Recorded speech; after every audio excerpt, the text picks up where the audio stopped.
Be ready. So, welcome to 201st session of the Center for Social Dialogue. Center for Social Dialogue is an open platform where anyone can share their ideas, thoughts, philosophies, or anything, even their books, literature, personal experiences. Uh, so all these things, anything can be shared in this platform, sir. It is basically an open platform. Left to right అన్ని అలో చేస్తాము, but ఒక్క extreme left extreme right విషయంలో మాత్రం we take our own caution. Not because of there we're against them. Basically ఏంటంటే social dialogue అనేది we imagine as a kind of an area which leads to some kind of understanding, and we find that in the extreme left and extreme right there is no possibility of reconciliation. This is the only area of our concern. And moreover, mana dialogue anedi, it has to contribute to something positive to the society. It shall not result in further disengaging the people. So with this brief introduction of the Center for Social Dialogue, now I hand over to Mr. Prakash Rao to introduce the speaker and his topic today. Thank you. Thank you, Prakash. Thank you, Raghu. Good evening, all. Namaskar. I'm happy to introduce Dr. K.Y. Srinivas Pavan Kumar. Dr. Srinivas recently postgraduated in veterinary medicine, now pursuing PhD in the same subject. He actively participates in seminars and conferences, which shows his enthusiasm for learning and engaging with academia. He has interests in diverse fields like literary, cultural, and creative activities. This brings in a fresh and unique perspective and looking at an issue from different angles. Now, the topic is CSD has dedicated these 4 weeks to science. We already had 2 talks in the last 2 weeks. This is the third in this series. Topic is scientific temper, understanding its significance in modern times. Nowadays, critical thinking, logical conclusion, deductive process are all taking a backseat. ఒక్కటే వినపడుతుంది, మనోభావాలు దెబ్బతిన్నాయి అనేది ఒక్కటే scientific spirit, scientific temper అని అనిపిస్తుంది. News చూసినా, టీవీలు వార్తలు చూసినా అదొక్కటే చాలా ఇంపార్టెంట్ టాపిక్ గా అనిపిస్తుంది. So a very apt and the most relevant topic today. It may reimpose our confidence in reasoning based judgement and actions. Dr. Srinivas, I have a personal observation and a silly doubt. My observation is, ఒక పెద్ద ఆయన మాట్లాడుతుండటం, అందరూ వినటం నార్మల్గా రొటీన్గా కనపడే scene. కానీ ఇవాళ ఒక యంగ్స్టర్ మాట్లాడటం, సిఎస్డిలో విజ్ఞులు అందరూ శ్రద్ధగా వినటం అనేది ఒక rare scene. Of course it happens sometimes, but still it is a rare scene. So Dr. Srinivas will usher in a fresh breeze into the CSD. Now my doubt is, sir, మన ఇళ్లలో సాధారణంగా common తిట్లు ఉన్నాయి, అందరికీ తెలుసున్నవి. వాటిలో ఒకటి, అన్నం తింటున్నావా గడ్డి తింటున్నావా, మామూలుగా తిట్టే తిట్లు. మనిషివా పశువా, జంతు లక్షణాలు ఎక్కువైపోయాయి. రీసెంట్గా ఒక హీరో క్యారెక్టర్ని బట్టి ఆ సినిమాకి టైటిలే యానిమల్ అని పెట్టి తీశారు, టాక్సిక్ మ్యాకోయిజం తోటి. అది సూపర్ హిట్ అయింది. దానికి వచ్చిన డబ్బులు మామూలు సినిమాలకు కూడా రాలేదు, ఎగబడి చూశారు దాన్ని. సో నా డౌట్ ఏంటంటే, is there any border line after which we have to take the person to the veterinary medicine or allopathy medicine? అదొకటే సిల్లీ డౌట్ నాకు. With this, I welcome the young, energetic and enthusiastic Dr. Srinivas to deliver his topic, make his debut in CSD platform, and I wish he continues after this also. Let us give him a warm welcome. Srinivas garu, కంగారు పడకండి, అందరూ అలా కనపడతారు కానీ సిఎస్డిలో అందరూ చిన్నపిల్లలే, youth category. So over to doctor Srinivas to deliver his lecture. Thank you sir. Thank you for your introduction sir. పెద్దలకి గౌరవనీయులకి నా నమస్సుమాంజలు. ఈరోజు నేను ఈ సిఎస్డి ప్లాట్ఫామ్ అనేది నాకు మంచి ప్లాట్ఫామ్గా నేను భావిస్తున్నాను. ఆల్రెడీ సిఎస్డిఎస్ చేస్తున్న దాన్ని నేను ఈరోజు కొంచెం విశదీకరిస్తున్నాను నేను అనుకుంటున్నాను. ఈ ప్లాట్ఫామ్ ద్వారా సైంటిఫిక్ టెంపర్ని ఆల్రెడీ పెంపొందిస్తున్నారు. కాకపోతే ఆ సైంటిఫిక్ టెంపర్ అనే దాని మీద విశదీకరించడానికి నాకు అవకాశం ఇచ్చినందుకు ధన్యవాదాలు. సార్ స్క్రీన్ షేరింగ్ ఎనేబుల్ చేస్తారా sir?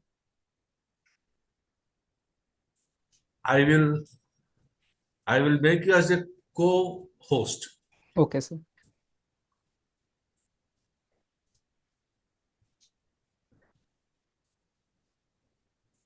You are made now co-host. Thank you sir.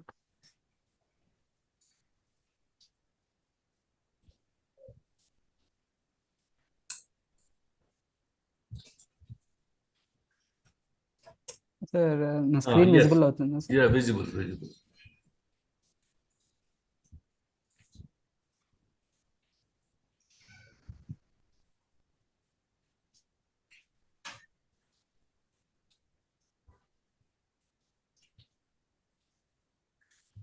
So today ఈరోజు నేను సైంటిఫిక్ టెంపర్ గురించి కొంత ఒక డిస్కషన్ మోడ్, ప్రాక్టికల్ అప్లికేషన్ ఎలా ఉంటుందో అని ఆ పాయింట్ ఆఫ్ వ్యూలో నేను చెప్పాలని అనుకుంటున్నాను. ప్రజెంట్ మోడర్న్ టైమ్స్లో ఇది ఎలా యూజ్ అవుతుందో చెప్పాలనుకుంటున్నాను. సైంటిఫిక్ టెంపర్ అనే దాని గురించి మనం కరెక్ట్గా అబ్జర్వ్ చేస్తే sir, slides are changing sir. Changing. Okay sir. Scientific temper అనే దాని గురించి అబ్జర్వ్ చేస్తే మోస్ట్లీ నేను ఈ టాపిక్ తీసుకునేంత వరకు కూడా నాకు తెలియదు నేషనల్ సైంటిఫిక్ టెంపర్ డే అని ఒకటి మనం సెలబ్రేట్ చేసుకుంటున్నామని. Since 2013 August 20th every year it is being celebrated as a national scientific temper day in the remembrance of Padmashri doctor Narendra Dabholkar garu. Narendra Dabholkar garu ఆయన స్టేట్మెంట్ ఇది అన్నమాట, believing something simply because someone with authority has said it or because it has been written in a book is wrong. The ultimate test of truth is observable proof.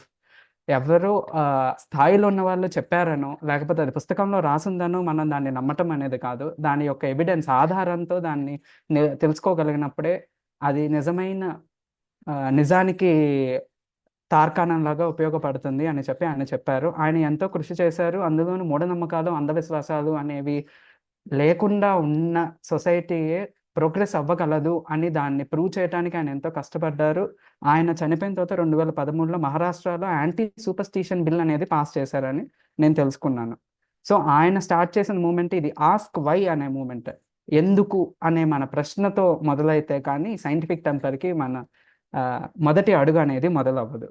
So ఇది ఇప్పటి నుంచి ఉన్నది కాదు. మన back to 1940s అంటే మన స్వాతంత్రం వచ్చిన దగ్గర నుంచి చూసుకుంటే అప్పటి మన మొదట ప్రధానమంత్రి గారు జవహర్లాల్ నెహ్రూ గారు ఈ పదాన్ని ఎక్కువగా వాడటం అనేది మొదలు పెట్టారు. దానికన్నా ముందు 1600వ శతాబ్దం నుంచి దీన్ని వాడటం అనేది మొదలు పెట్టారనమాట. అప్పుడు సైంటిఫిక్ టెంపర్ అంటే ఎగ్జాక్ట్ అనే మీనింగ్తో మొదలయ్యి ఇప్పుడు ఆ సైంటిఫిక్ టెంపర్ అనే పదము దాని అర్థాన్ని క్రమేపీ మార్చుకుంటూ 1900ల దశకం వచ్చేసరికల్లా ఏమైందంటే సైంటిఫిక్ టెంపర్ అనేది యాజ్ పర్ నెహ్రూ గారు ఏమన్నారంటే అది ఆవశ్యకమైనది, అది ఓన్లీ సైన్స్ టెక్నాలజీని మన జీవితంలో అప్లై చేయటం కోసమే కాదు, అది మన జీవితంలో ఉండే ఎన్నో సమస్యలకు పరిష్కారాన్ని వెతకటానికి ఒక టూల్ లాగా ఉపయోగపడుతుంది అని చెప్పి ఆయన ది డిస్కవరీ ఆఫ్ ఇండియా అనే బుక్లో రాసుకొని వచ్చారనమాట. అది ఒక నేషన్ యొక్క సోషో ఎకనామిక్ డెవలప్మెంట్లో కూడా బాగా ఉపయోగపడుతుందని మనం తెలుసుకోవచ్చు. ఫ్రమ్ 1940s మధ్యలో మనము 1970s when the 42nd amendment of Indian కాన్స్టిట్యూషన్లో కనుక చూసుకున్నట్టే అప్పుడు మనకి ఫండమెంటల్ డ్యూటీస్ అనేవి జాయిన్ చేయడం జరిగింది మన కాన్స్టిట్యూషన్లో. ఆ ఫండమెంటల్ డ్యూటీస్లోనే అప్పట్లోనే మనం చాలా ప్రోగ్రెసివ్గా ఉండడానికి ఇది నిదర్శనం అనమాట. సైంటిఫిక్ టెంపర్, హ్యుమానిటేరియన్ ఇది అనేది ఒక డ్యూటీగా, ఒక సిటిజన్ యొక్క డ్యూటీగా మనం అప్పట్లోనే మన కాన్స్టిట్యూషన్లో మనం ఇంక్లూడ్ చేయడం జరిగింది. ఆ సైంటిఫిక్ టెంపర్ యొక్క ఇంపార్టెన్స్ అనేది అంత ఇచ్చాము. కానీ 1940s to 1970s coming forward to 1998 మన first Pokhran nuclear test we completed successfully. అప్పుడు కంప్లీట్ చేసినప్పుడు then it got some openness అనమాట. సైంటిఫిక్ టెంపర్ అనే దానికి ఏమి అర్థమైందంటే అప్పటి ప్రధానమంత్రి గారైన అటల్ బిహారీ వాజ్పేయి గారు జై జవాన్ జై కిసాన్తో పాటు జై విజ్ఞాన్ అనేది కూడా ఆయన ఈ స్లోగన్ ఎక్స్టెండ్ చేయడం జరిగింది. లాల్ బహదూర్ శాస్త్రి గారి స్లోగన్ని అటల్ బిహారీ వాజ్పేయి గారు ఎక్స్టెండ్ చేయడం కూడా జరిగింది. అంత ఇంపార్టెన్స్ అనేది సైన్స్కి కూడా ఇవ్వబడింది అనమాట. రైతు సైనికుడు తర్వాత సైన్స్ అనే దానికి కూడా అంత ఇంపార్టెన్స్ ఇవ్వబడింది. ఈ ఇంపార్టెన్స్ ఇవ్వటం ద్వారా కొత్త గేట్ ఆర్ రెవెన్యూ అనేది ఓపెన్ అయింది. పోస్ట్ 1991 ఎకానమీ ఓపెన్ అయిన తర్వాత కానీ ఈ న్యూక్లియర్ టెస్ట్ ద్వారా మనం సక్సెస్ఫుల్గా న్యూక్లియర్ టెస్ట్ కండక్ట్ చేయడం ద్వారా we're able to expose to the world as a nuclear power. Bharat అనేది సైలెంట్గా ఒక న్యూక్లియర్ పవర్గా కూడా ఎదిగిందని మనము ప్రపంచానికి నిరూపించగలిగాము. కానీ ఈ పదం యొక్క అర్థము నెహ్రూయన్ ఎరా నుంచి 2000 దశకం దగ్గరకు వచ్చేసరికి ఎలా మారిందంటే సైంటిఫిక్ అనే లిటరల్ పదానికి ఆగిపోయింది. అంటే సైంటిఫిక్ అంటే సైన్స్ చదివిన వాళ్ళు మాత్రమే ఉండేది ఈ సైంటిఫిక్ టెంపర్ అనేది. ఎవరో న్యాచురల్ సైన్సెస్ బయాలజికల్ సైన్సెస్ చదివిన వాళ్ళు మాత్రమే తెలుసుకోవాల్సింది అనే ఆలోచనకు వచ్చాం. దీని రీజన్ ఏంటంటే అప్పట్లో మనకి ఉన్న కాన్సెప్ట్స్ అన్ని కూడా మనము గ్లోబల్ నార్త్ ఆర్ యూరోప్ సెంట్రిక్గా ఉన్న కాన్సెప్ట్స్ని మనం వాటిని అడాప్ట్ చేసుకొని మన ఉన్న కండిషన్స్లో దాన్ని అప్లై చేయడానికి ట్రై చేసేవాళ్ళం మోస్ట్లీ. అలా అప్లై చేయడానికి ట్రై చేయటం వల్ల ఇక్కడ ఉన్న సినారియో వేరు, అక్కడ ఉండే సినారియోస్ వేరు. జియోగ్రఫికల్గా చూసుకున్నా, కల్చరల్గా చూసుకున్నా, లింగ్విస్టిక్గా చూసుకున్నా కానీ we have white variety of diversity. So ఈ కాన్సెప్ట్ అనేది అంత కంప్లీట్గా ఎస్టాబ్లిష్ అవ్వలేకపోయింది. అందులోనూ అది రిస్ట్రిక్ట్ అయిపోయింది కాన్సెప్ట్ అనేది. But coming now to 2020 or 2025 now it has become a broad range. చాలా ఎక్కువ రేంజ్ని ఇది ఎన్కంపాస్ అవుతూ వచ్చిందనమాట. ఇప్పుడు ఎంతవరకు వచ్చిందంటే అది ఒక వే ఆఫ్ లైఫ్ అనే అంతవరకు మన దాని యొక్క పరిధిని పెంచుకుంటూ ఎవాల్వ్ అవుతూ వచ్చింది. ఎగ్జాక్ట్నెస్ అనే 16వ శతాబ్దం దగ్గర నుంచి 1940లో సైంటిఫిక్ టెంపర్ అని ఉండాలి దగ్గర నుంచి 1970లో ఫండమెంటల్ డ్యూటీగా ఇంక్లూడ్ అయ్యి 2000 దశకంలో సైన్స్కి అంత ఇంపార్టెన్స్ స్టార్ట్ అయ్యి ఇప్పుడు 2025లో it is not restricted to a scientific community or a science student. It is everybody should have a scientific temper అనేదాకా ఈ ఎవల్యూషన్ అనేది చూడగలం మనం. సో ఈ సైంటిఫిక్ టెంపర్ అనేది మనం కొత్తగా అలవరుచుకోవాల్సింది ఏమీ లేదు. జస్ట్ మన ఆలోచన మనం అనలైజ్ చేసుకోవాలి. సెల్ఫ్ అనాలిసిస్ చేసుకుంటే ఆటోమేటిక్గా మన సైంటిఫిక్ టెంపర్ అనేది మనం డెవలప్ చేసుకోగలం. ఈ సైంటిఫిక్ టెంపర్ అనేది మనకి లేదా, మన భారతీయులకి లేదా అంటే మనకి ఎప్పటి నుంచో సైంటిఫిక్ టెంపర్ అనేది ఉన్నది. దానికి ఎగ్జాంపుల్గా మనం చూసుకుంటే మన భారత శాస్త్రవేత్తలైన సివి రామన్ గారు రామన్ ఎఫెక్ట్ని కనిపెట్టారు. ఆ కనిపెట్టిన కథ వింటే మనకి చాలా ఆశ్చర్యం అనిపిస్తుంది. వాయేజ్కి పడవలో వెళ్తూ నీళ్లు ఎందుకు నీలంగా ఉన్నాయి అనే ప్రశ్న దగ్గర నుంచి మొదలయ్యి రామన్ ఎఫెక్ట్ అనే దాని దగ్గర ల్యాండ్ అయ్యారనమాట. సో ప్రశ్న అనేది మొదటి పాతివేని ఇందాకే అనుకున్నాం. మొదటి అడుగు సైంటిఫిక్ టెంపర్ని మనం పెంపొందించుకోవటంలో ప్రశ్నించడం అనేది మొదటి అడుగుగా మనం గుర్తించాలి. అలాగే పక్కన మనం చూసిన ఎల్లాప్రగడ సుబ్బారావు గారు, ఈయన మన భీమవరానికి చెందిన సైంటిస్ట్ అనమాట, శాస్త్రవేత్త గారు. ఈయనని wizard of wonder of drugs అంటాం. ఎంతో మంది ప్రాణాలను కాపాడి World War II టైంలో ఎంతో మంది ప్రాణాలు కాపాడిన టెట్రాసైక్లిన్ని కనిపెట్టిన వ్యక్తి అనమాట. ఆ టెట్రాసైక్లిన్ని కనిపెట్టడం, అందులోని ఇప్పుడు క్యాన్సర్ థెరపీ కోసం యూజ్ చేసిన మెథోట్రెక్సేట్ కానీ ఫైలేరియాసిస్ అంటాము, ఫైలేరియాసిస్కి ఉపయోగించే డైథైల్ కార్బమజైన్ అనే డ్రగ్ కూడా ఈయనే కనిపెట్టారు. కానీ అంత సులభంగా కనిపెట్టారని అనుకుంటున్నారా? ఏమీ కాదు, అందరిది అదే బాట అనమాట. ఆయన ఎన్నో కష్టాలను ఎదుర్కొన్నాడు చిన్నప్పటి నుంచి కూడా. ఆయనతో పాటు పుట్టిన అన్నదమ్ములు ఇద్దరు 8 రోజుల గ్యాప్లో చనిపోవటం వల్ల ఆయన ఎందుకు చనిపోయారనే దాని నుంచి దానికి డ్రగ్ కనిపెట్టి ఫోలిక్ యాసిడ్ అనే పదార్థాన్ని కనిపెట్టి దానికి ట్రీట్మెంట్గా ఆయన చేశారు. ఆ డ్రగ్ కనిపెట్టిన తర్వాత కూడా ఆయన మద్రాస్ మెడికల్ కాలేజ్లో ఆయన MBBS చేస్తున్నప్పుడు ఇన్ ద సపోర్ట్ ఆఫ్ అప్పుడు స్వాతంత్రం టైం, ఎందుకంటే ఈయన 1850s to 1940s ఆ కాలానికి చెందినవారు అనమాట. స్వాతంత్రాన్ని సపోర్ట్ చేస్తూ ఆయన ఖాదీ సర్జికల్ స్క్రబ్ అంటాం, సర్జికల్ డ్రెస్ని వేసుకోవటం వల్ల ఆయన బ్రిటిష్ ప్రొఫెసర్ అప్పట్లో ఉండేవాళ్ళంట మద్రాస్ మెడికల్ కాలేజ్లో. ఈయనని కొంచెం డిస్క్రిమినేషన్ చేసి వెరీ లో గ్రేడ్తో పాస్ చేశారు. సరే ఇక్కడ అయిపోయింది MBBS మనం నేర్చుకున్నాం అని చెప్పి హార్వర్డ్కి వెళ్ళారు. హార్వర్డ్లో డిప్లొమా చేశారు. హార్వర్డ్లో డిప్లొమా చేసిన తర్వాత కూడా ఆయనకి ఫ్యాకల్టీ పొజిషన్ ఇచ్చే అవకాశం ఉండి కూడా ఇవ్వలేదు ఈయనకి. సో ఆయన ఏం చేశారు, నెక్స్ట్ ఇంకొక ప్రైవేట్ డ్రగ్ కంపెనీలో ఆయన జాయిన్ అయ్యారు. సో అక్కడ ఆయన ఈ టెట్రాసైక్లిన్ డ్రగ్ డిస్కవరీ యొక్క గ్రూప్కి నేతృత్వం వహించి ఆ డ్రగ్ డిస్కవరీకి దారి తీశారనమాట. సో ఆయన ఇబ్బందులు ఉన్నాయి అని చెప్పి ఎప్పుడు ప్రశ్నించడము మానలేదు. ఇబ్బందుల్ని ఒడిదుడుకుల్ని దాటుకొని ముందుకు వెళ్ళారు కాబట్టి ఈ రోజు మనం ఆయన గురించి మాట్లాడుకోగలుగుతున్నాం. సో ఎప్పుడు ప్రశ్నించడం అనేది ఒడిదుడుకులు ప్రశ్నించడాన్ని ఎప్పుడు సప్రెస్ చేయకూడదు. సో దీన్ని బట్టి మనం ఏం తెలుసుకున్నాము, వాళ్ళ కథల నుంచి సైంటిఫిక్ టెంపర్ అనేది ఒక వే ఆఫ్ థింకింగ్. మనం ఎలా ఆలోచించాలి, ఎలా నడవాలి అనే దిశానిర్దేశం చేసేదే సైంటిఫిక్ టెంపర్ అన్నమాట. ఎప్పుడైతే మనము ఈ సైన్స్ యొక్క విలువలని మన యొక్క దైనందిన జీవితంలో మనం అడాప్ట్ చేసుకోగలుగుతామో అప్పుడు ఎవరిని మనం అంధవిశ్వాసంతో నమ్మాల్సిన అవసరం లేదు. మూఢనమ్మకాలు, అంధవిశ్వాసాలు ఆటోమేటిక్గా తొలగిపోతాయి. వాటి వెనక ఏమైనా నిజమైన ఆధారాలు ఉంటే వాటిని నమ్మొచ్చు, కానీ ఆధారాలు లేనప్పుడు వాటిని తీసేయచ్చు. సో ఈ ప్రాసెస్ని కనుక మనం చూసుకుంటే, ఈ scientific method or scientific temper ఒక ప్రాసెస్ చూసుకుంటే ముందు మనం వీక్షించాలి. అబ్జర్వేషన్ అనేది ఉండాలి. ముందు దాన్ని అబ్జర్వ్ చేయాలి ఓపిక్గా. అబ్జర్వ్ చేసి దాని నుంచి మనం ఒక ప్రశ్నను ఉత్పన్నం చేసుకోవాలి. ఆ ప్రశ్నను ఉత్పన్నం చేసుకున్న తర్వాత ఇది ఇలానే ఎందుకు అయింది, ఇది ఇలా ఎందుకు కాలేదు అనే హైపోథసిస్ని చేసుకొని దాని మీద మనం ప్రయోగాలు చేసి ఆ ప్రయోగం నుంచి వచ్చిన రిజల్ట్ కంక్లూజన్ని మనం కమ్యూనికేట్ చేస్తాం. ఒకవేళ రిజల్ట్ కనుక ఆపోజిట్గా వచ్చింది అనుకోండి, మళ్ళీ ఈ సైకిల్ కంటిన్యూ అవుతూనే ఉంటుంది. మళ్ళీ ప్రశ్న, మళ్ళీ హైపోథసిస్, మళ్ళీ ఎక్స్పెరిమెంట్, మళ్ళీ conclusion, result. This is the simple cycle how we can go through the scientific temper అనమాట. సో ఇప్పుడు స్లైడ్ మీద ఉన్న 3 క్వశ్చన్స్ అయితే మా జనరేషన్ మేము ఎప్పుడు వేసుకునే క్వశ్చన్స్ అనమాట. ఎప్పుడు రేపు ఏం జరిగిద్ది, మా ఫ్యూచర్ ఏంటి, మేము ఎలా సెటిల్ అవుతాము అన్నదానికి. అందులోనూ ప్రతిదీ కూడా క్యాలిక్యులేటెడ్గా తీసుకోవాలి. ఆ ప్రిడిక్షన్ అనేది రిలయబుల్గా ఉండాలి. మరి అలాంటి రిలయబుల్ ప్రిడిక్షన్స్ తీసుకోవాలంటే ఏం చేయాలి? ఒకటి, ఎవరైనా అనుభవజ్ఞులైన వాళ్ళ దగ్గర నుంచి మనం వాళ్ళ అనుభవాన్ని తీసుకొని ఇప్పుడున్న సిచ్యువేషన్కి ఎలా అడాప్ట్ చేసుకోవచ్చో ట్రై చేయాలి. అలాంటి అనుభవజ్ఞులు కూడా మనకి అందుబాటులో లేనప్పుడు మనమే ఆ అనుభవాన్ని సంపాదించుకోవాలి. అదే ఎలా సంపాదించుకుంటాం? ఒక ప్రెడిక్షన్ని చేస్తాము, దాన్ని టెస్ట్ చేసుకుంటాము. ఫర్ ఎగ్జాంపుల్ వచ్చేసి ఇప్పుడే కొత్తగా కల్టివేషన్ స్టార్ట్ చేసిన ఒక యంగ్ పర్సన్కి ఆల్రెడీ కల్టివేషన్లో ఉన్న ఒక రైతుకు ఉన్న డిఫరెన్స్ ఏంటంటే, రైతు ఈరోజు వాతావరణాన్ని బట్టి ఓకే ఈరోజు మన విత్తనాలు నాటడానికి సరైన సమయము, ఇది కరెక్టే అని చెప్పి తను ఏ ఇన్స్ట్రుమెంట్ అయిపోయినా కానీ తను జడ్జ్మెంట్కి రాగలడు అనమాట.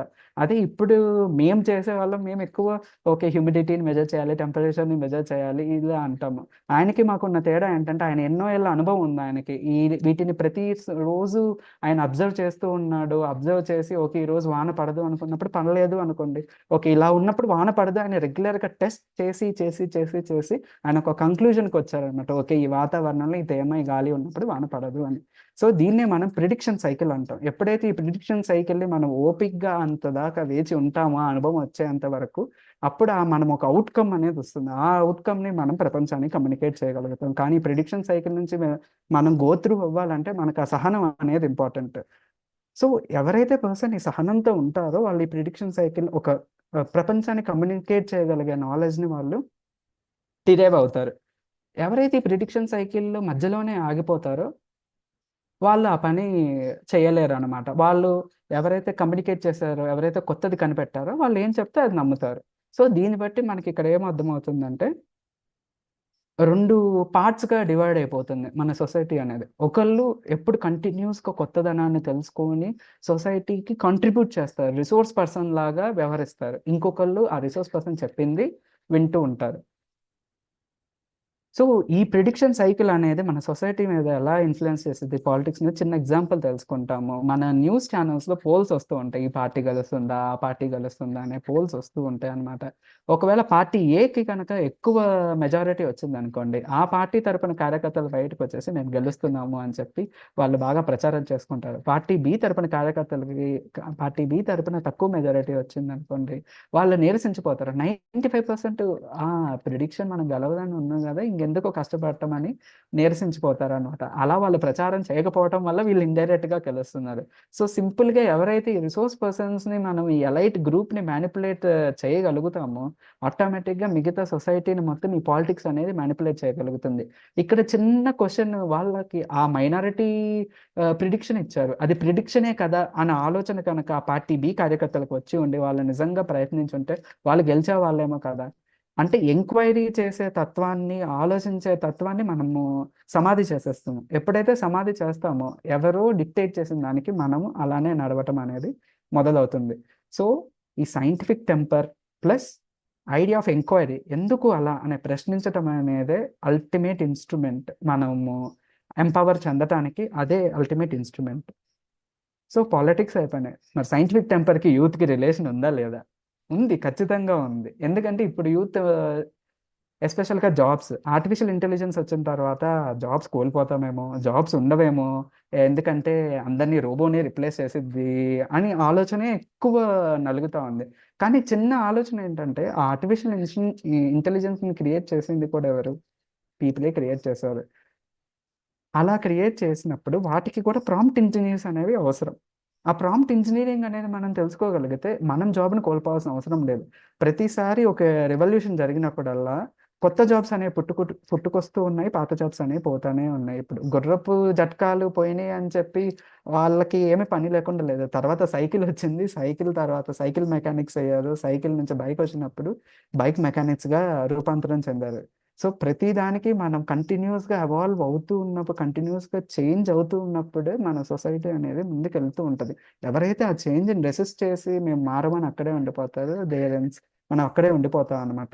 అలాగే ఇప్పుడు తరం యువత కూడా మాకు వచ్చింది కాబట్టి మాకు ఉద్యోగాలు రావేమో, ఉండవేమో ఉన్న ఉద్యోగాన్ని మీద కూడా కాన్సన్ట్రేట్ చేయకుండా ఉంటే, ఎప్పుడైతే మాకు ఉద్యోగం వచ్చేసిందని ఆగిపోతామో దెన్ స్టాప్స్ అవర్ గ్రోత్. ఉద్యోగం వచ్చిన తర్వాత కూడా కంటిన్యూస్ లెర్నింగ్ అనేది ఉండాలి. లెర్నింగ్ అనేది జీవితాంతం మనం చేయాల్సింది. ఏదో ఒక స్కూల్లో 10th క్లాస్ వరకు, ఇంటర్ వరకు, డిగ్రీ వరకు చేయాల్సింది కాకుండా మన జీవితంలో ప్రతిరోజు నేర్చుకోవటం అనేది కూడా ఒక పాఠమే అని మనం గుర్తుపెట్టుకున్నప్పుడు వాళ్ళు ఖచ్చితంగా సక్సీడ్ అవుతారు. సో వర్క్ చేసేటప్పుడు కూడా లెర్నింగ్ ఎవరైతే చేస్తారో ఇప్పుడు యూత్, ఆ లెర్నింగ్ చేయాలంటే ఏం కావాలి? వాళ్ళకి ఒక క్యూరియాసిటీ కావాలి.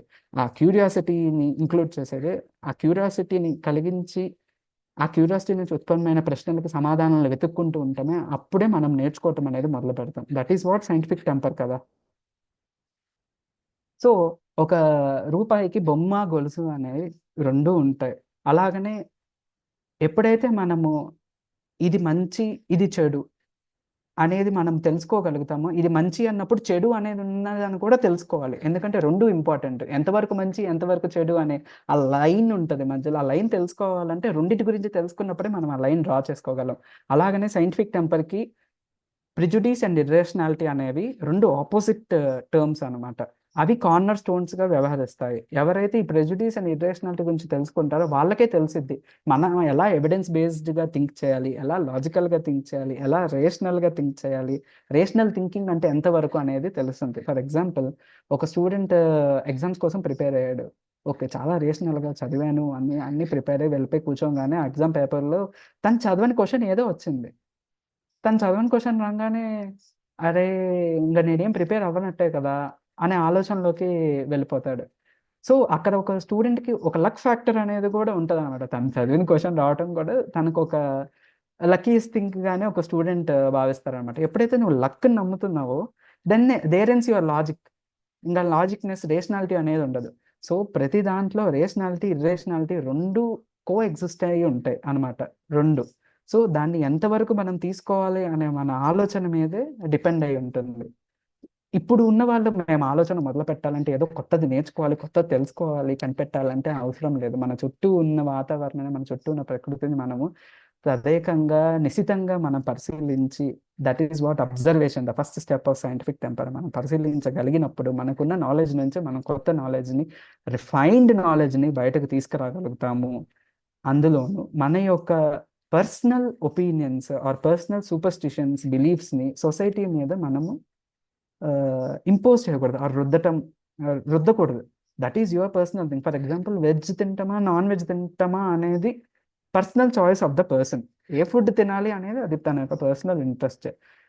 రీసెంట్గా నేను చూసిన కొన్ని న్యూస్ ఏంటంటే, నార్త్ ఇండియాలో ఎస్పెషల్లీ దుర్గా పూజ అప్పుడు మీట్ షాప్స్ అనేవి క్లోజ్ చేసేసి మీట్ కంప్లీట్గా బ్యాన్ చేయాలి, especial of 9 days of Durga Puja. అంటే this is your religious thing. And అది తింటము తినకపోవటం అనేది ప్రజల ఇంట్రెస్టే. అది ఇండైరెక్ట్గా మనం కొంత ప్రజల మీద మన యొక్క ఇదిని రుద్దటమే అవుతుందని కొంతమంది ఇంటెలెక్చువల్స్ కూడా భావించారనమాట.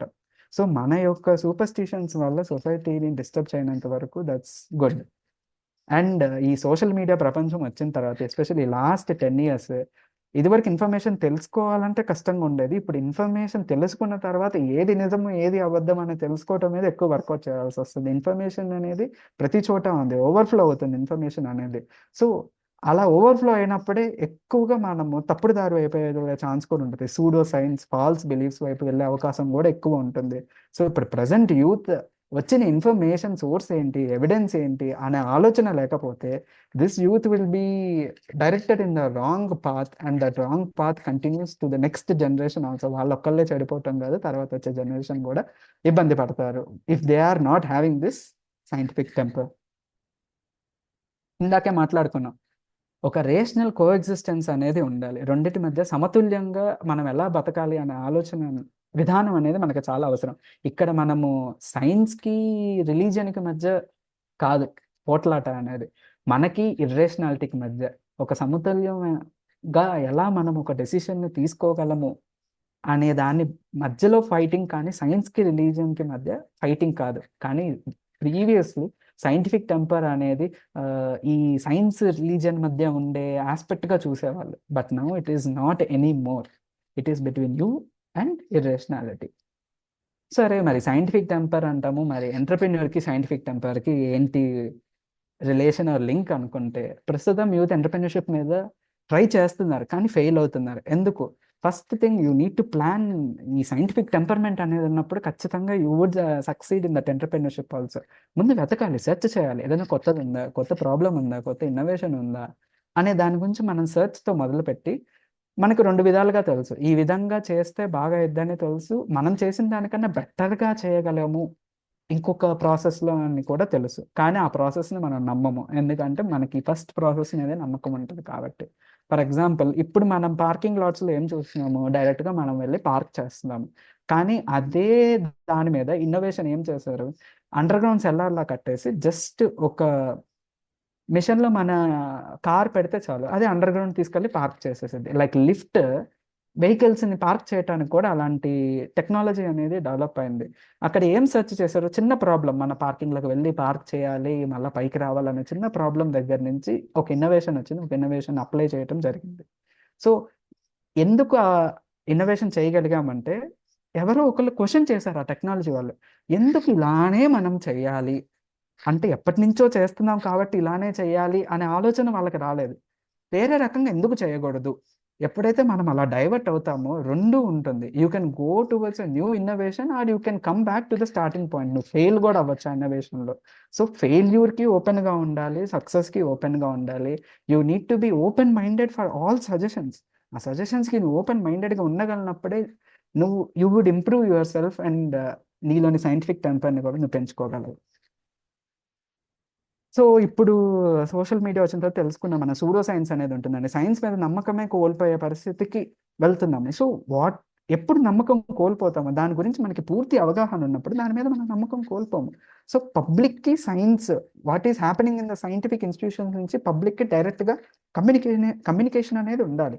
ఆ కమ్యూనికేషన్ అనేది త్రూ సైంటిఫిక్ టెంపర్ ద్వారా వెళ్ళినప్పుడు, ఇది ఒక స్టడీ జరిగింది అనమాట. ఈ సైంటిఫిక్ టెంపర్ మోడల్ అనేది పబ్లిక్కి డైరెక్ట్గా సైన్స్ని కమ్యూనికేట్ చేయగలుగుతుంది వితౌట్ ఏ రిసోర్స్ పర్సన్.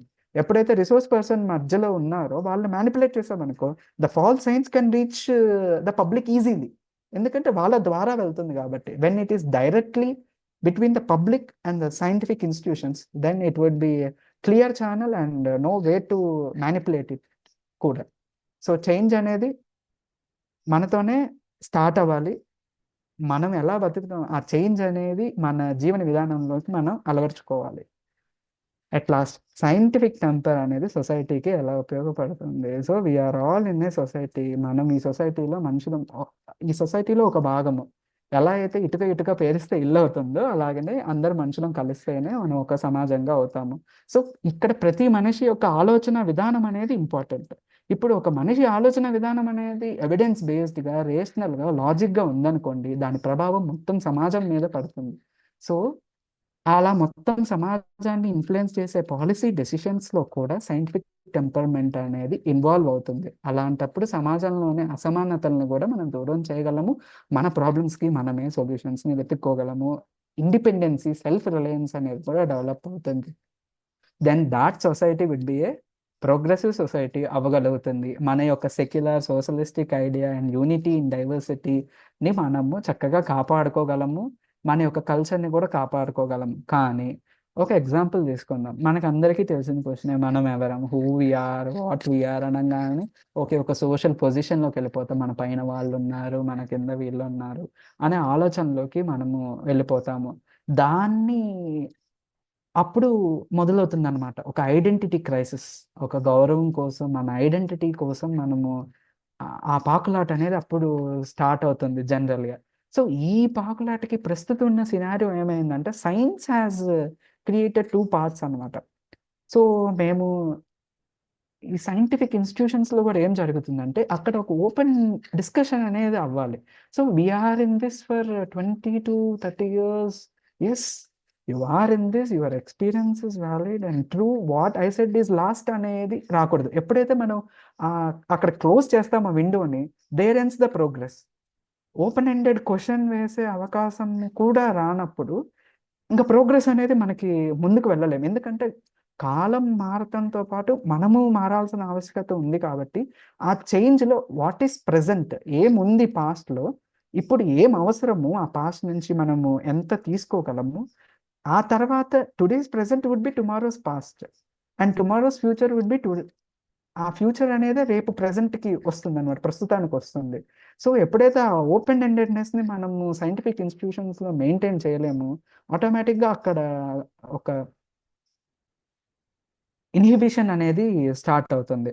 అలాగనే ఇప్పుడు ఐఐటీస్, ఐఏఎస్ఆర్, ఐసర్స్ అవన్నీ టాప్ నాచ్ ఇన్స్టిట్యూషన్స్. ఆ ఇన్స్టిట్యూషన్స్కి ఉన్న ఎలైట్నెస్ అక్కడ చదివితేనే మనం ఏదో గొప్ప అనేది కాదు. ఎందుకంటే అవి ఎలా స్టార్ట్ అయినవి అనే ఇది, ఆ కథని మనం చూస్తే చాలా ఇన్స్పిరేషనల్గా ఉంటాయి. ఇప్పుడు ఎలా అయిపోయినా మనం అక్కడ చదివితే చాలు, ఆ కాలేజ్ పేరుతో మనం బతికేయచ్చు అని కాదు. When you have some potential in you, నీలో ఉన్న పొటెన్షియల్ని నర్చర్ చేసేవి ఇన్స్టిట్యూషన్స్. ఇన్స్టిట్యూషన్కి వెళ్ళిన తర్వాత నువ్వు ఆ పొటెన్షియల్ని తెచ్చుకోవటం కాదు, you need to change accordingly. So నేను అక్కడ చదువుకున్నాను, ఐఐటీస్, ఐసర్స్ అది అనే ఇదితో some people are getting deprived.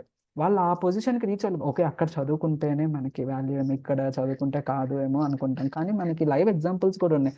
ఎవరైతే నార్మల్ ఇంజనీరింగ్ కాలేజెస్ చదువుకున్నారో వాళ్ళు కూడా గూగుల్ లాంటి హై కంపెనీస్లో హై సాలరీ తెచ్చుకున్న వాళ్ళు కూడా ఉన్నారు. మరి అప్పుడు అక్కడ కాలేజ్ బాగా చెప్పినట్టు, ఇక్కడ కాలేజ్ బాగా చెప్పినట్టు, ఇట్స్ నథింగ్ లైక్ దట్. అక్కడ మనకున్న సోర్సెస్ని మనం ఎంత బాగా యూటిలైజ్ చేసుకున్నాము అనే దాన్ని బట్టి ఉంటుంది అనేది ఒక్కటే నా ఉద్దేశం ఇక్కడ. సో సైంటిఫిక్ టెంపర్ అనేది ఒక ప్రోగ్రెసివ్ హ్యుమానిటీని తయారు చేయటంలో మనకు ఉపయోగపడుతుంది. సో సైంటిఫిక్ టెంపర్మెంట్ అనేది క్లాసు 4 గోడల మధ్య ఉంటే కూడా సరిపోదు. మనం వీధిలోకి వెళ్ళినా కానీ, స్ట్రీట్స్లో ఉన్నా కానీ, అప్పుడు కూడా మనం ఒక సైంటిఫిక్ టెంపర్తో, శాస్త్రీయ దృక్పథంతో మెలగాలి. సో దీన్ని మార్చాలి అంటే ముందు మన నుండి చేంజ్ అయితే స్టార్ట్ అయింది. మన నుంచి స్టార్ట్ అయిందంటే సొసైటీలో కూడా స్టార్ట్ అవుతుంది. సో మనం ఎన్నుకున్న పొలిటీషియన్స్ ఆర్ మనం ఎన్నుకున్న స్టేట్ గవర్నమెంట్లో కూడా చేంజ్ రావాలి. సో 3 ఫాంట్స్ ఉన్నాయి దీంట్లో కూడా. దీంట్లో స్టేట్ యొక్క రోలు ఉంది, సైంటిఫిక్ అండ్ అకాడమిక్ ఇన్స్టిట్యూషన్స్ ఒక రోలు ఉంది, మనలాంటి పీపుల్ రోల్ కూడా ఉంది. ఈ పీపుల్ ఏం చేయాలంటే they need to fight against the pseudo sciences and they need to fight against the erosion of academic freedom. ఎవరైతే అకాడమిక్ ఫ్రీడమ్ని ఇవ్వలేకపోతున్నారో వాళ్ళకి అగైన్స్ట్గా కూడా ఫైట్ చేయాలి. అన్సైంటిఫిక్ బిలీఫ్స్ అగైన్స్ట్గా కూడా ఫైట్ చేయాలి. The latest example is Kanchi Gachibowli ఇష్యూలో కూడా there the Hyderabad university students were fighting continuously. వాళ్ళ efforts వాళ్ళు పెట్టారు కాబట్టి you can see the outcome now.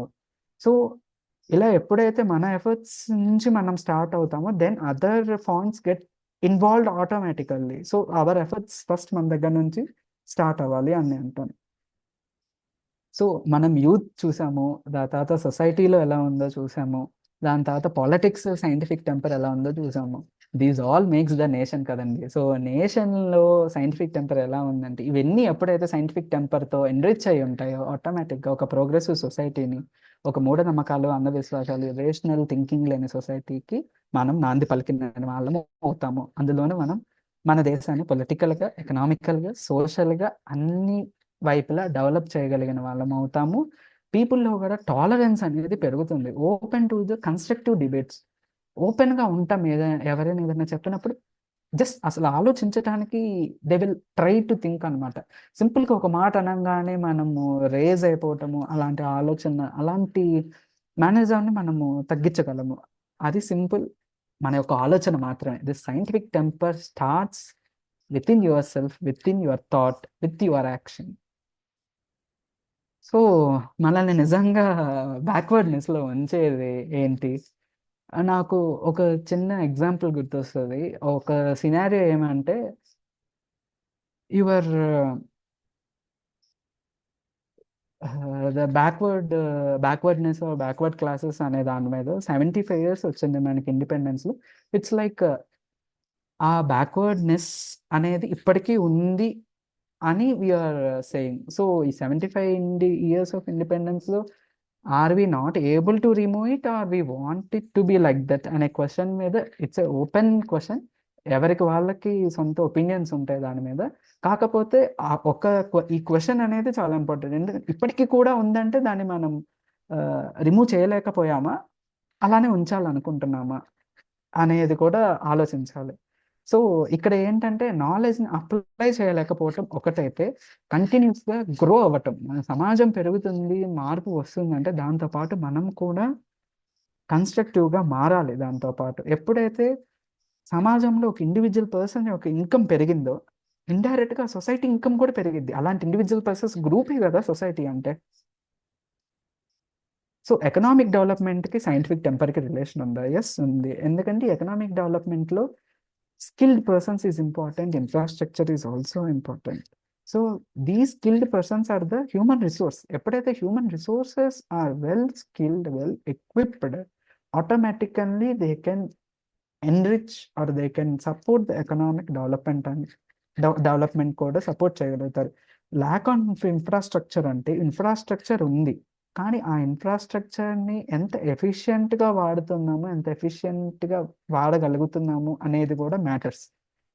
కొత్త ఇన్ఫ్రాస్ట్రక్చర్ని బిల్డ్ చేయడం ఎంత ఇంపార్టెంటో, ఉన్న ఇన్ఫ్రాస్ట్రక్చర్ని ఎంత ఎఫిషియెంట్గా వాడుతున్నాము అనేది కూడా అంతే ఇంపార్టెంట్.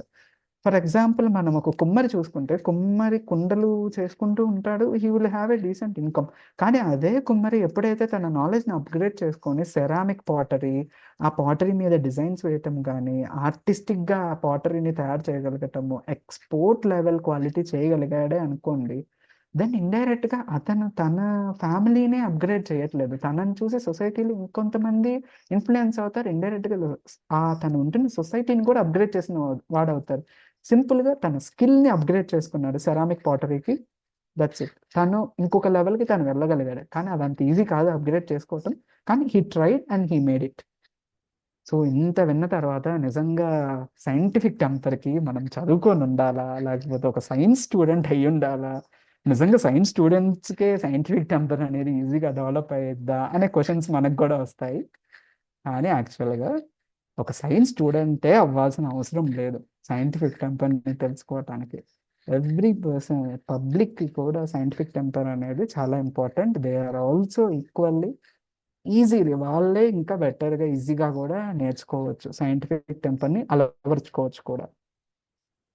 సో ప్రస్తుతం ఇప్పుడున్న టుడే ఈ సిచ్యువేషన్లో మనకి కావాల్సింది ఏంటి? ఒక సైంటిఫిక్ అప్రోచ్.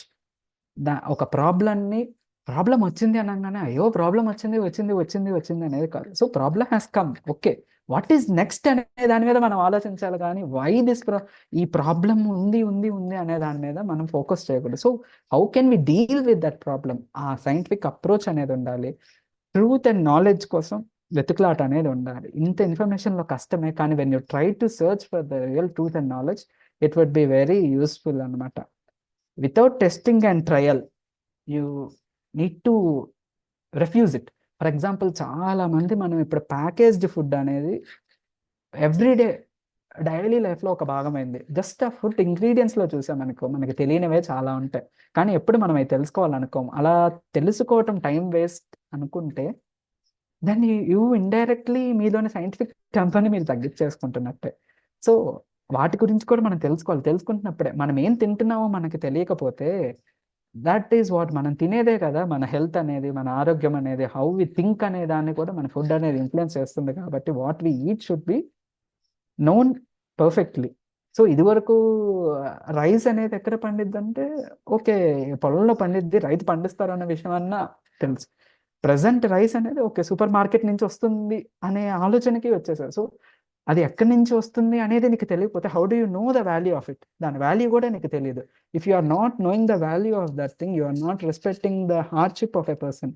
తను కష్టపడి పని చేసి ఒక రైతు 3 నెలలు కష్టపడి పండించిన తన కష్టానికి విలువ ఇవ్వట్లేదు, న్యాచురల్ రిసోర్సెస్కి విలువ ఇవ్వట్లేదు. When you are not giving value to the natural resources, you exploit the natural resources. At last we are also a part of the nature, means we are exploiting ourselves without knowing the simple thing.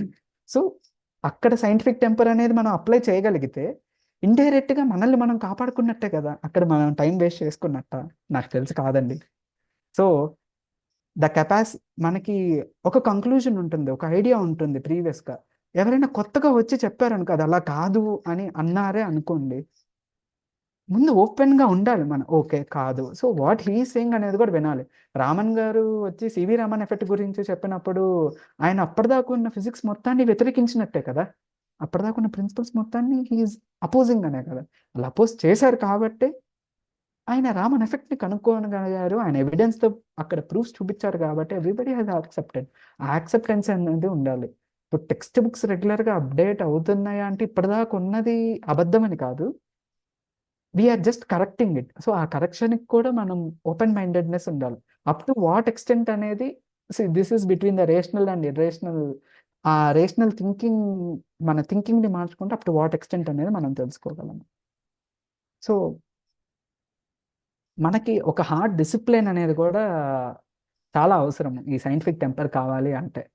At last scientific temper అనేది science యొక్క application కోసమే కాదు, మన జీవితంలో వచ్చే ఎన్నో సమస్యలకి పరిష్కారాన్ని వెతకటానికి కూడా ఉపయోగపడుతుంది. సరే, ఇప్పుడు మన యొక్క సైంటిఫిక్ టెంపర్ని చెక్ చేసుకున్నాము. జనరల్గా మనం ఎంత క్యూరియస్గా ఉంటాము, ఉత్సుకతతో ఉంటాయి, ఏదైనా తెలుసుకోవాలనే ఉత్సుకత మనలో ఎంత ఉంది, మనమే సమాధానం చెప్పుకుందాం దానికి. అట్లీస్ట్ మనల్ని మనం అన్న క్వశ్చన్స్ అడుగుతామా? ఇది ఎందుకు ఇంపార్టెంట్? మనల్ని మనం క్వశ్చన్ చేసుకోకపోతే మనల్ని మనం ఎలా బెటర్గా చేసుకోగలం? మనల్ని మనం క్వశ్చన్ చేసుకుని సెల్ఫ్ అనలైజ్ చేసుకున్నప్పుడు కదా మనల్ని మనం బెటర్గా చేసుకోగలం. సరే, క్వశ్చన్స్ అడుగుతాము, దానికి సమాధానాలు ఎలా చెప్పుకుంటాం? ఓకే తెలిసిందే ఇలా అని ప్రీ కన్సీవ్డ్ సమాధానాన్ని నచ్చ చెప్పుకుంటామా మనకి మనమే, లేకపోతే సమాధానం కోసం వెతుకుతామా? సో ఈ 3 క్వశ్చన్స్ అనేవి మన యొక్క సైంటిఫిక్ టెంపర్కి చిన్న పరీక్షలు లాంటివి అన్నమాట. సరే, ఇప్పుడు మనకి లేదు అనుకుందాం, లేకపోవడం తప్పు కాదు, దాన్ని పెంపొందించుకోకపోవటం తప్పు అవుతుంది. సో దాన్ని ఎలా పెంపొందించుకుంటాం? మన యొక్క క్యూరియాసిటీని పదును పెట్టుకోవాలి. సో మనం ఎప్పుడూ చూసే ఎన్విరాన్మెంట్ని డిఫరెంట్ దృక్కోణంలో చూడటాన్ని మనం అలవాటు చేసుకోవాలి. సో అలా చూడటం మనం అలవాటు చేసుకున్నప్పుడే చాలా సొల్యూషన్స్ అనేవి వస్తాయి చాలా సమస్యలకి.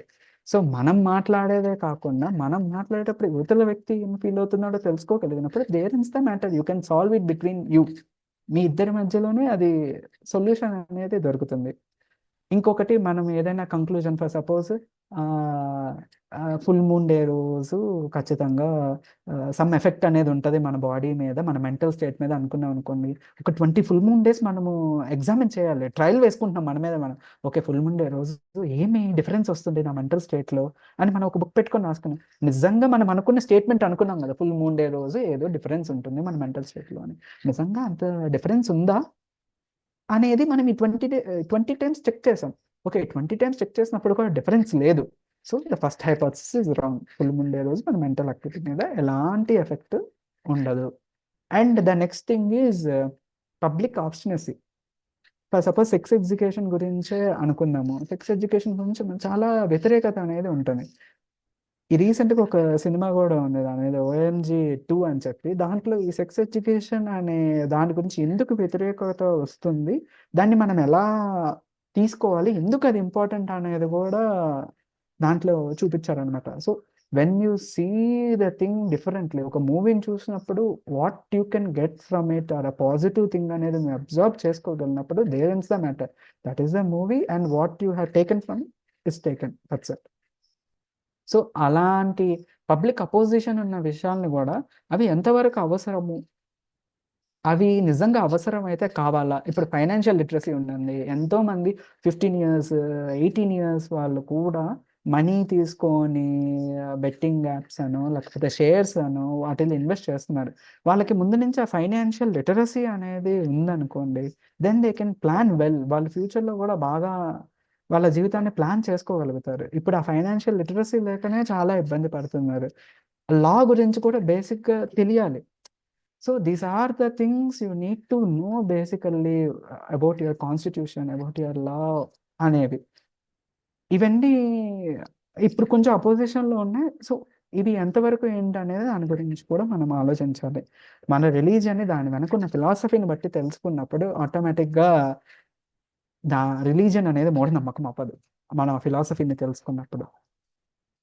So overall the scientific temper cycle ఏంటంటే బిల్డ్ చేస్తాము, అప్లై చేస్తాం, నేర్చుకుంటాము, తెలియంది మళ్ళా మనం కన్స్ట్రక్ట్ చేస్తాం, మళ్ళీ అప్లై చేస్తాం. This is the overall cycle of the scientific temper. When you see the progress from exactness, science students only, it's only limited to some persons దగ్గర నుంచి the scientific temper has included all problems and everything అనేది ఇప్పుడు ఈ scientific టెంపర్లోకి include అయింది. So the simple take home message is scientific temper has become మన జీవన విధానం, జీవన శైలి అయింది. సైంటిఫిక్ టెంపర్ అనేది కూడా ఒక జీవన శైలి. సో ఇప్పుడు అదొక గ్రూప్ ఈవెంట్ అయింది. థింకింగ్, మనం ఆలోచించటము, ఎలా నడవాలి అనేది కూడా ఈచ్ ఇండివిజువల్ వీటి గురించి ఆలోచించినప్పుడు that indirectly becomes a group.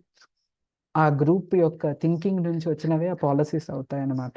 So ఈ సైంటిఫిక్ టెంపర్మెంట్ని పెంపొందించుకోవటం అనేది ముందు మన దగ్గర నుంచి స్టార్ట్ అవ్వాలి, మన ఇంట్లో స్టార్ట్ అవ్వాలి, దాని తర్వాత స్కూల్లో ఉండాలి. సో దట్ ఫ్యూచర్ జనరేషన్ అనేవాళ్ళు ఇప్పుడు పిల్లలే ఫ్యూచర్ జనరేషన్ కాబట్టి they can create progressive humanity అన్నమాట.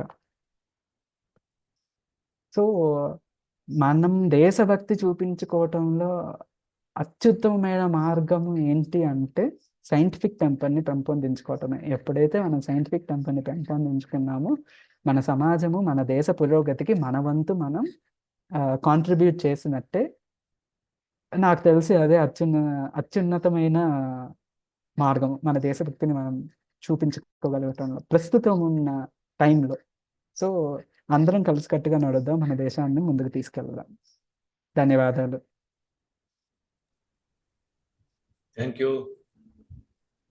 Thank you doctor Srinivas Pavan Kumar.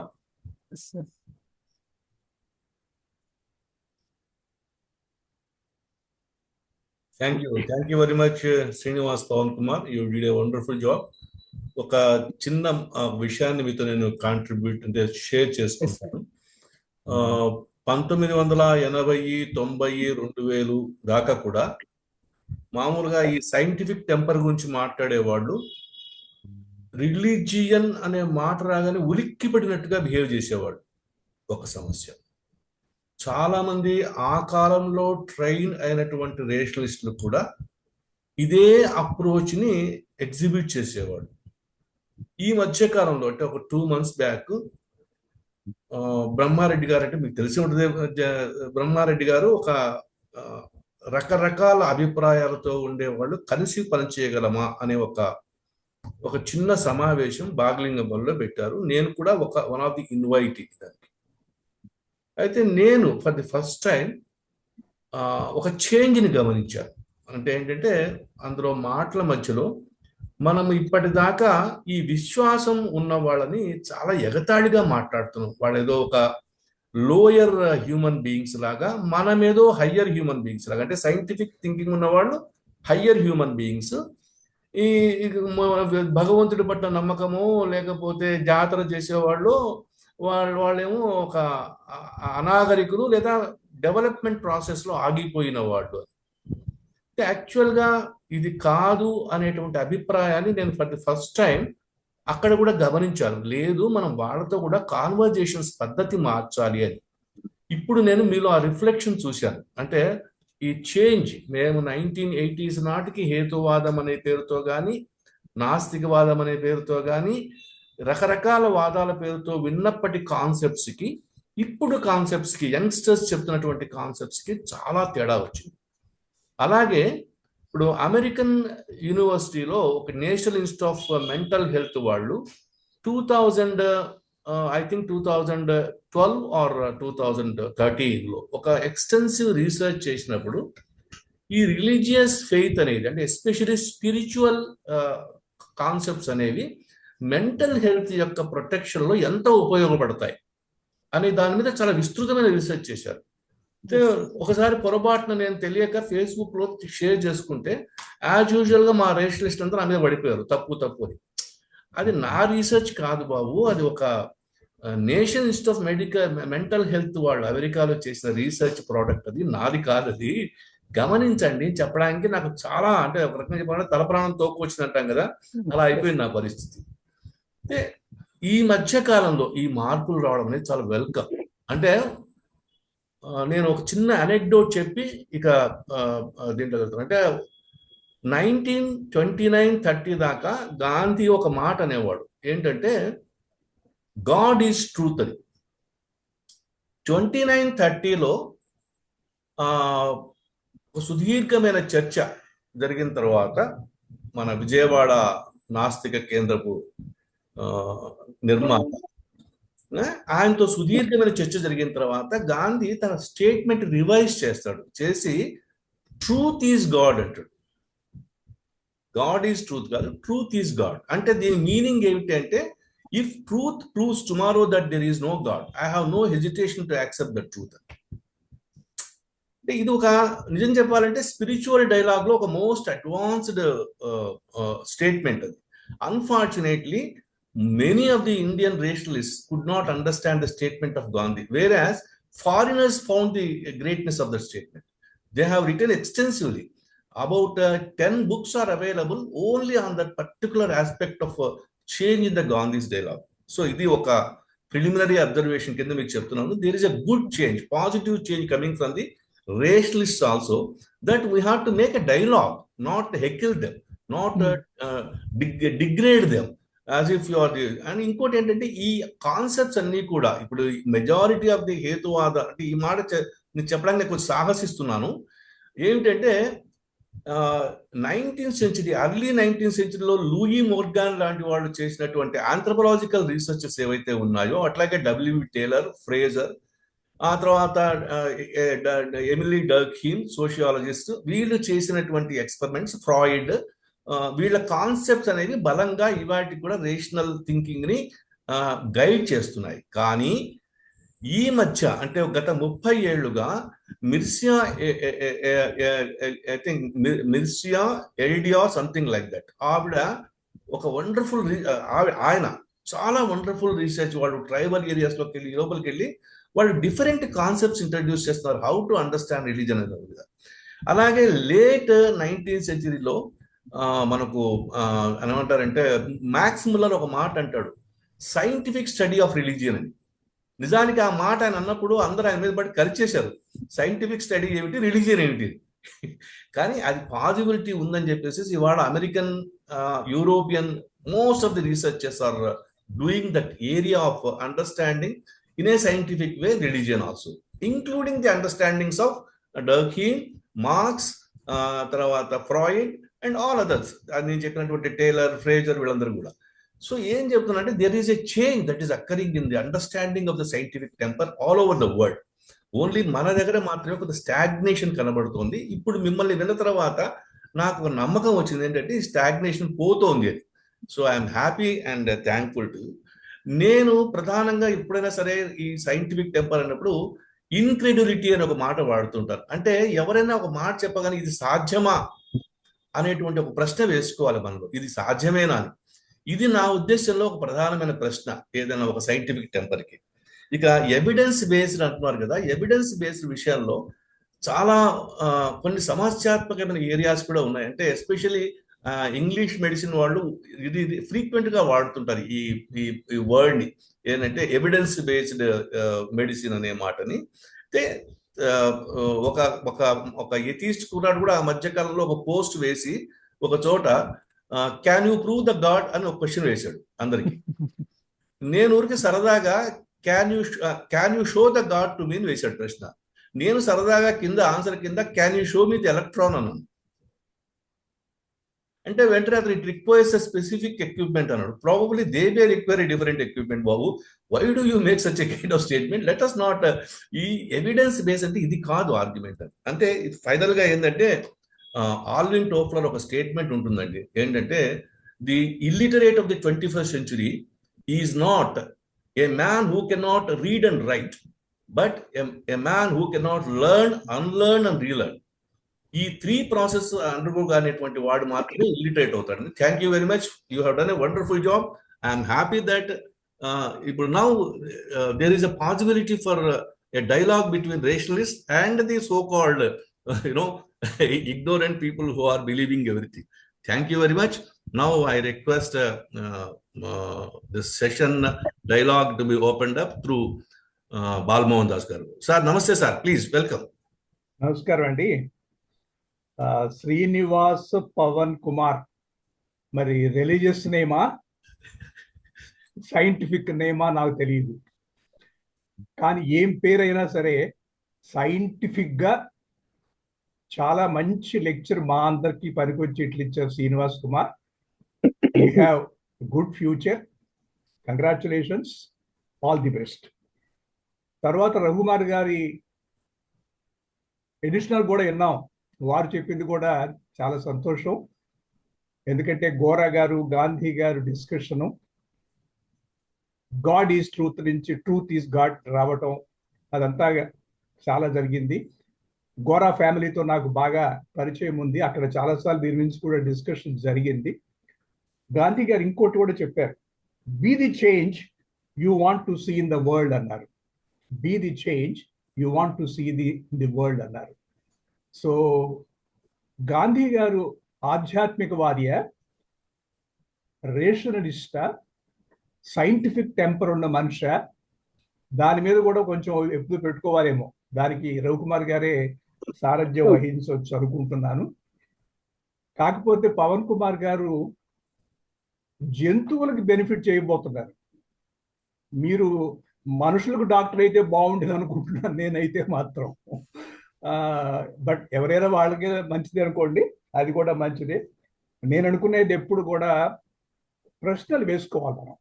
What is this, why is this, when is this, who is this, by whom, for whom, how? These are the questions for anything. మనం ఏది అనుకున్నా కూడా ఈ ప్రశ్నలు వేసుకుంటే scientific temper ఉంటుందనే నేను అనుకుంటాను. మీరు you have touched also one important point, ఈ national level high institutions like IITs, ISR, IIMs. నేను మేనేజ్మెంట్ ప్రొఫెసర్ని, యూనివర్సిటీలో మేనేజ్మెంట్ ప్రొఫెసర్ని, but I challenged IIM professors, రండి మాట్లాడదాం కావాలంటే అని కూడా చెప్పడం చేశాను.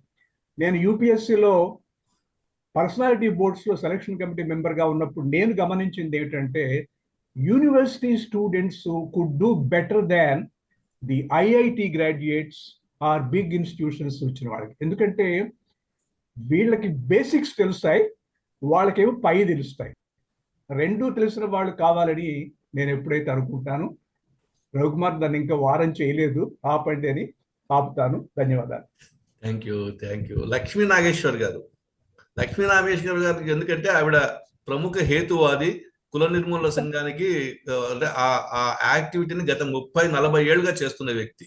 సో వెల్కమ్ అండి లక్ష్మీ నాగేశ్వర్ గారు.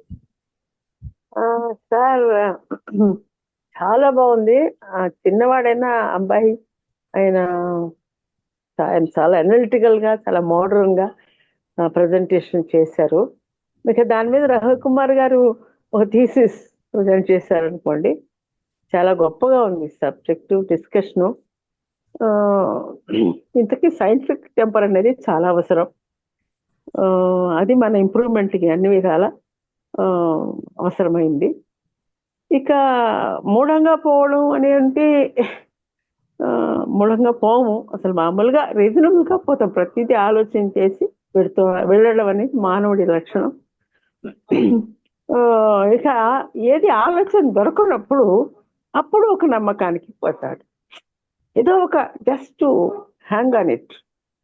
ఆ ఆశ, ఇది ఏదో ఒకటి నడిపించాలి నన్ను అన్న ఉద్దేశంతో ప్రూఫ్ దొరకకపోయినా కూడా దాన్ని ఫాలో అవుతాడు.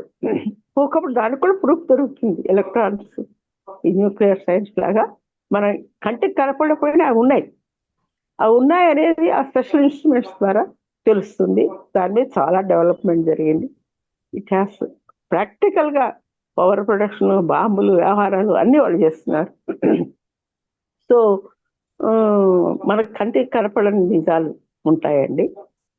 అవి ప్రూవ్ కాకపోవచ్చు, అది ఒకటి. అది ఉండాలి అని మానవుడు కోరుకోవడం వల్ల ఈ విశ్వాసం అనేది తనకి అండగా నిలవడానికి ఈ భగవద్ విశ్వాసం ఒక all powerful object, all powerful తను ఒకటి ఉండాలి, తను నడిపించాలి అని దాన్ని నమ్మి దాని చుట్టూ మతం అనేటువంటి ఒక గూడు కొట్టడం జరిగింది. అది అవసరమా, ఇది వద్దా, అదంతా అనవసరం. జీవించగలిగిన వాళ్ళు అవసరం లేకుండా జీవించవచ్చు, చాలా సైంటిఫిక్ గా ఉండొచ్చు, చాలా ప్రోగ్రెస్ చేయొచ్చు. Every progress helps to improve our happiness. So అప్పుడప్పుడు ఏమి తోచినప్పుడు భగవంతుడు ప్రార్థించుకుని కూడా సుఖంగా ఉండొచ్చు. కాబట్టి ఎవరో ఉన్నారు, ఏదో చేస్తారు అనే ఆశతో, చేయాలన్న కోరికతో కొన్ని కర్మకాండలు అవి చేయడం జరుగుతుంది. అవే జీవితాన్ని నడపకూడదు. అది వాటి మీద బేస్ చేసుకుని మనం మనకి అపకారమైనవి, సంఘానికి అపకారమైనవి చేయకూడదు. ఇంతవరకు అండి. చాలా బాగుంది సెషన్, చాలా హై లెవెల్లో ఉందండి. Thank you very much for the presentation both by mister Ravikumar and Pavan. Thank you. నేనేం లేదు madam, inspired by Pavan Kumar అంతే. చిన్న కుర్రాడు భలే బాగా చెప్పారు. చాలా నీట్ గా, చాలా చాలా మోస్ట్ మోడర్న్ గా ఎవాల్వ్డ్ వెర్షన్ ఆఫ్ రేషనాలిటీ వస్తుంది. ఇంతకుముందు ఒక రగ్గడ్ వెర్షన్ ఉండేది, అంటే ఘర్షణాత్మకమైంది. ఇప్పుడు ఆ ఘర్షణను దాటి కలిసి పనిచేసే అవకాశాన్ని ఇచ్చే రేషనాలిటీ వస్తుంది. దానికి వెల్కమ్. యాక్చువల్గా అది జరగాలి. డాక్టర్ కేవీఎస్ గారు, డాక్టర్ కేవీఎస్ గారు నమస్కారం. బాగా చెప్పాడు ఆయన పవన్ కుమార్. కానీ మనం ఏంటంటే అండి, సర్టన్ పీపుల్ అట్లా. Okay sir, I'm taking lot of my time. మన సాంప్రదాయం పూర్వకాలం కూడా వేదాంతం, తర్కం, మీమాంస, వ్యాకరణం, ఈ 4 అంగాలు ఉండేవండి.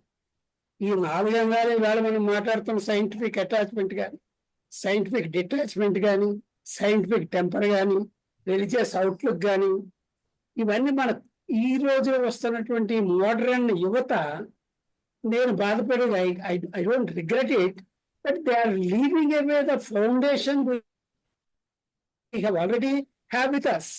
ఇదన్నీ మాట్లాడేటప్పుడు ఒక భగవద్గీత, ఒక మనకున్నటువంటి పూర్వకాలం యోగ వాసిష్టం, వీటిల్లో ఇంతకన్నా ఎక్కువ గంభీరంగా చెప్పున్నారు.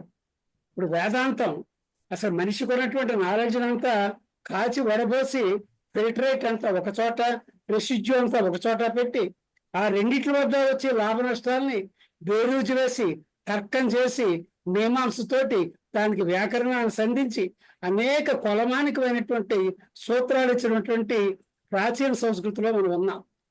We are westernized to some extent. ఏదో దూరపకుండా మునుపు అని ఇవాళ చెప్పిన సైంటిఫిక్ టెంపర్ అంటే రోడ్డు మీద వెళ్తుంటే కాలు ముళ్ళు కొడితే మన టెంపర్ ఉంటుంది అక్కడ. There is nothing but temperament, temper, all these things we need not borrow it from Western land. We have our own ingot. Let us shape it in a better manner. I pray and request all the youth to have a look around of the ancient literature. Even H.D. Shankalaya, a famous archaeologist, he also pronounces the same. Why we are borrowing the literature of others? John Keats, Percy Bishop Shelley, మన దగ్గర విశ్వనాథ సత్యనారాయణ గారు, మనకి చాలా మంది కవులు ఉన్నారు, చాలా మంది తత్వవేత్తలు ఉన్నారు. వీళ్ళ గురించి కూడా కొంత చదివితే మన భారతదేశంలో ఉన్న ఈ తర్క జ్ఞానాన్ని విదేశాలకు తీసుకెళ్లి ప్రయత్నం చేయాలా. కానీ విదేశాల్లో ఉన్న ప్రయత్నాన్ని మనం ఇంపోర్ట్ చేసుకోవడం ఒక రకంగా దురదృష్టం నా అభిప్రాయం. Thank you very much. Thank you sir, thank you. Sudhimati గారు,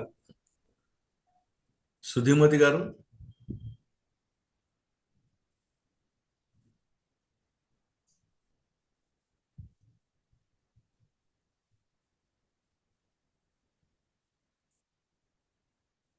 సుధిమతి గారు మీరు అన్మ్యూట్ అవ్వలేదు.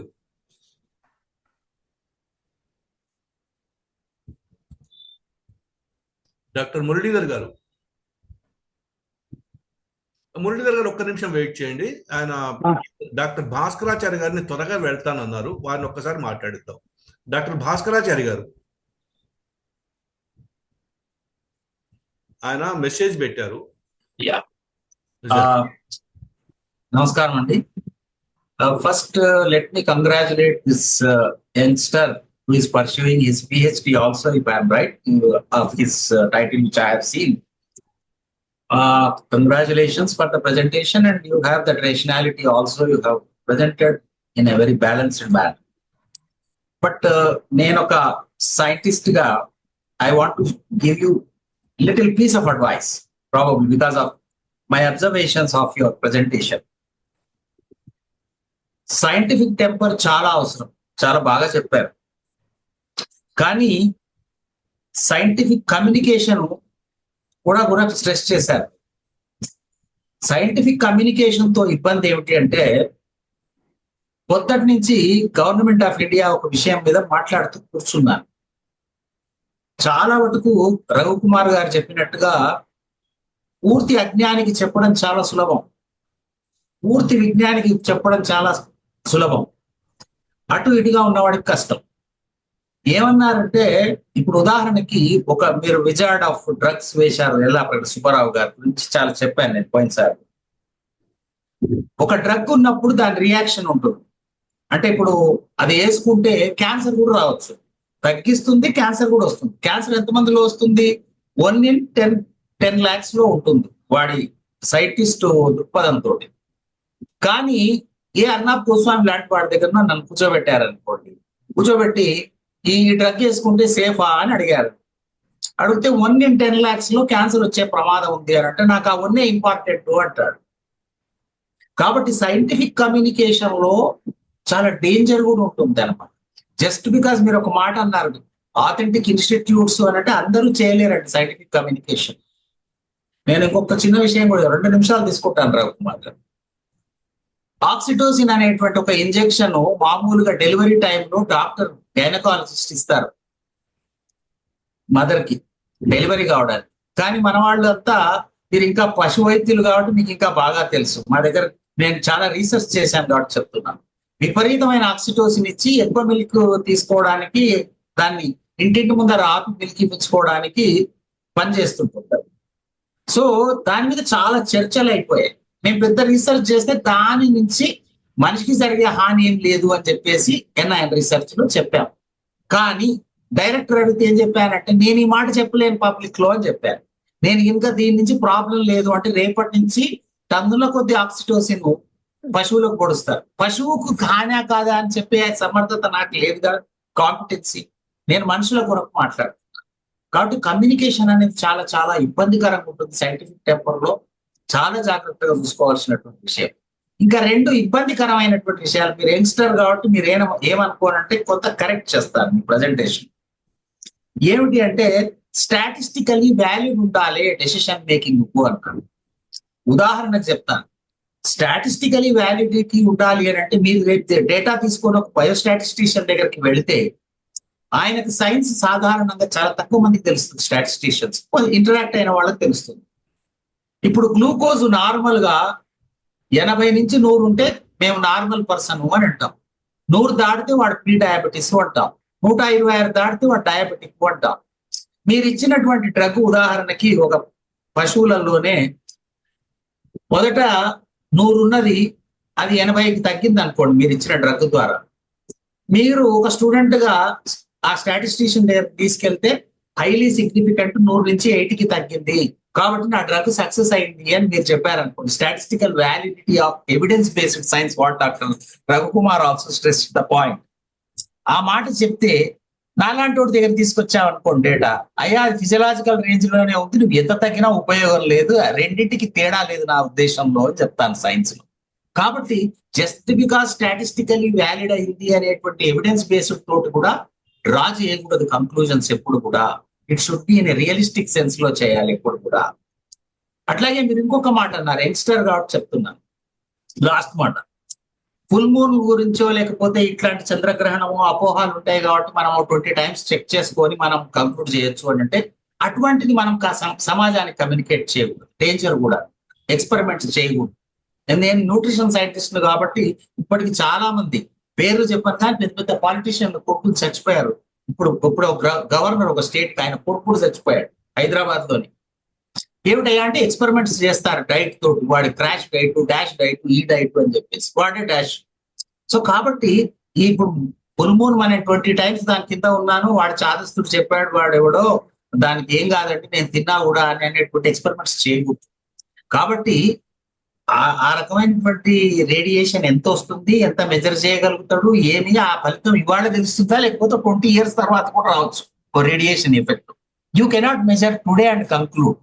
So therefore, competence is also required for the scientific temper to perform the experiments. Scientific temper ఉండాలి కానీ ఇమ్మీడియట్లీ జంప్ కాకూడదు. అది ఎక్స్పర్ట్స్ పర్యవేక్షణలోనే జరగాలి, లేకపోతే సైన్స్ కూడా నేను ఏముందండి, నేను ట్యాంక్ బండ్ మీద కూర్చున్నాను, చంద్రగ్రహణం లోపల తిన్నాను, నాకేం కాలేదు కాబట్టి I'm concluding there is no it's all వీళ్ళంతా ట్రాష్ అని చెప్పడానికి వీల్లేదు. That effect can be after 20 years, which we don't know. Whether if you have a capacity to measure and tell, then we should advise the people. Anand na chinna salaha maatrame. You have done well. You have presented excellent. Thank you.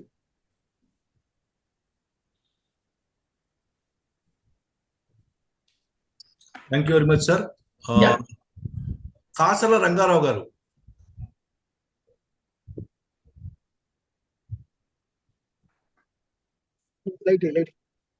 Sir ఇక్కడ No problem. నేను వాద వివాదం 3 విషయాలు చెప్తా. చెప్పండి sir. IITs, IIM నుంచి పిల్లల్ని ఆధ్యాత్మికంగా ఇన్ఫ్లుయెన్స్ చేసి బ్రహ్మచర్య వ్రతాన్ని తీసుకొని వివేకానంద, అరవింద అనుచరులుగా మాత్రం ఒకవైపు జరుగుతోంది. సాధారణ యూనివర్సిటీల నుంచి, కాలేజీల నుంచి పిల్లల్ని బ్రెయిన్ వాష్ చేసి AK-47 పంపించి ఎక్స్ప్లోజివ్స్ ఇచ్చి ఒకవైపు జరుగుతోంది.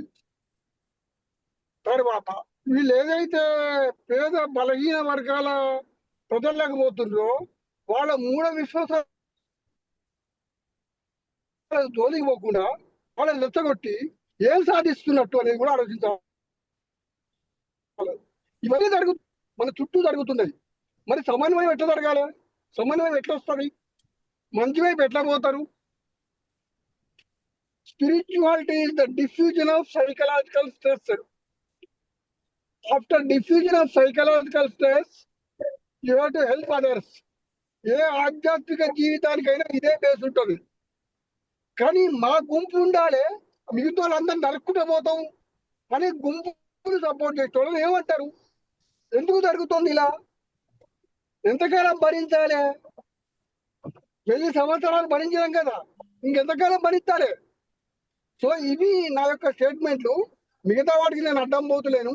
నేను కనుక దిగుతా పాలితో 2 గంటల లెక్చర్ అవుతుంది. ధన్యవాదాలు. Thank you. మాట్లాడమంటారా? ప్లీజ్. నమస్తే అండి, అందరికీ నమస్కారం. చాలా చక్కగా విపులంగా వివరంగా మాట్లాడారు శ్రీనివాస్ గారు. కాకపోతే నాకు కొన్ని సందేహాలు. అంటే అసలు సైంటిఫిక్ టెంపర్మెంట్ అంటే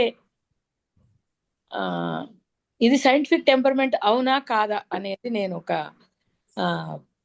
ప్రశ్న నాకు నేను సంధించుకుంటున్నాను. అంటే సైంటిఫిక్ టెంపర్మెంట్ అంటే ఎవిడెన్స్ ఉన్నదే నమ్మాలి అనా, లేకపోతే అన్నీ తెలుసుకోవాలి అనేది కూడా సైంటిఫిక్ టెంపర్మెంట్లోకి వస్తుందా? ఫర్ ఎగ్జాంపుల్, ఒక ఓల్డ్ లేడీ, చైల్డ్ విడో, నెత్తి మీద ముసుగేసుకుని తెల్ల సైన్ బట్ట కట్టుకుని వాళ్ళు కమ్యూనిస్ట్ పార్టీ మీటింగులకి వెళ్ళి, గాంధీ గారి మీటింగులకి వెళ్ళి, రిలీజియస్ మీటింగులకి వెళ్ళి అన్నీ తెలుసుకోవాలి అనుకోవడం అదొక మంచి యాటిట్యూడ్ అవునా కాదా? సైంటిఫిక్ యాటిట్యూడ్ అవునా కాదా? అలాగే ఐఐటిలో చదువుకుని అమెరికా వెళ్ళి ఉద్యోగాలు చేసుకుంటూ 2 ఒత్తులు వేయాలా, 3 ఒత్తులు వేయాలా, కుడివెంపు పెట్టాలా, ఎడవెంపు పెట్టాలా అని అర్ధరాత్రి పూట ఇక్కడ పూజారి గారికి కాల్ చేసి ఏదో తప్పు చేసేస్తున్నామేమో అని టెన్షన్ పడిపోయి అది సైంటిఫిక్ టెంపర్మెంట్ అవుతుందా? అది నాకు ఒక సందేహం. అలాగే వారు చెప్పిన దాంట్లో అది కాదు doctor Srinivas Pavan, reserve your answers till the end so that you can sum up and give answers to all the questions in a sequence. Okay. ఎంత బాగా అడిగారండి ఎంత బాగా అడిగారంటున్నా. సుధీమతి గారు అలాంటి బాంబులు వేస్తుంటారు అప్పుడప్పుడు. ఇంకొక పాయింట్ ఏంటి అంటే ఇప్పుడు ఆయన చెప్పారు రిలీజియస్ టైంలో 10 రోజులు మటన్ షాపులు క్లోజ్ చేయాలి అనేది ఎంతవరకు కరెక్ట్ అనేది. అసలు అది అవసరమా? పొలిటీషియన్స్ కి ఇలాంటి ప్రజల అభిప్రాయాలు, వాళ్ళ టేస్ట్ల మీద వాళ్ళ అభిప్రాయాలు రుద్దడం అనేది అవసరమా? మటన్ షాప్ వాడికి తెలుసు 10 రోజులు పండుగలు నడుస్తున్నాయి, ఎవరు కొనుక్కోరు అని. వాడే తక్కువ తెచ్చుకుంటాడు. రేపు నాగుల చవితో లేకపోతే శివరాత్రి ఉందో అంటే ఎక్కువ ఆవు పాలు ప్యాకెట్ తెప్పించుకునేవాడు, వాడికి తెలుసు ఏది అవసరం అని. కాబట్టి సొసైటీలో ఉన్న వాతావరణాన్ని బట్టి ఒక బిజినెస్ మ్యానో, అది అమ్ముకునేవాడో, అది చేసుకునేవాడో వాడు తేల్చుకుంటాడు చుట్టుపక్కల ఏది అవసరం ఉంది, ఎలాంటి వాళ్ళు ఉన్నారు, ఎవరికి ఏది అవసరము అనేది. దాన్ని కూడా గవర్నమెంట్ కంట్రోల్ చేయాల్సిన అవసరం ఉందా?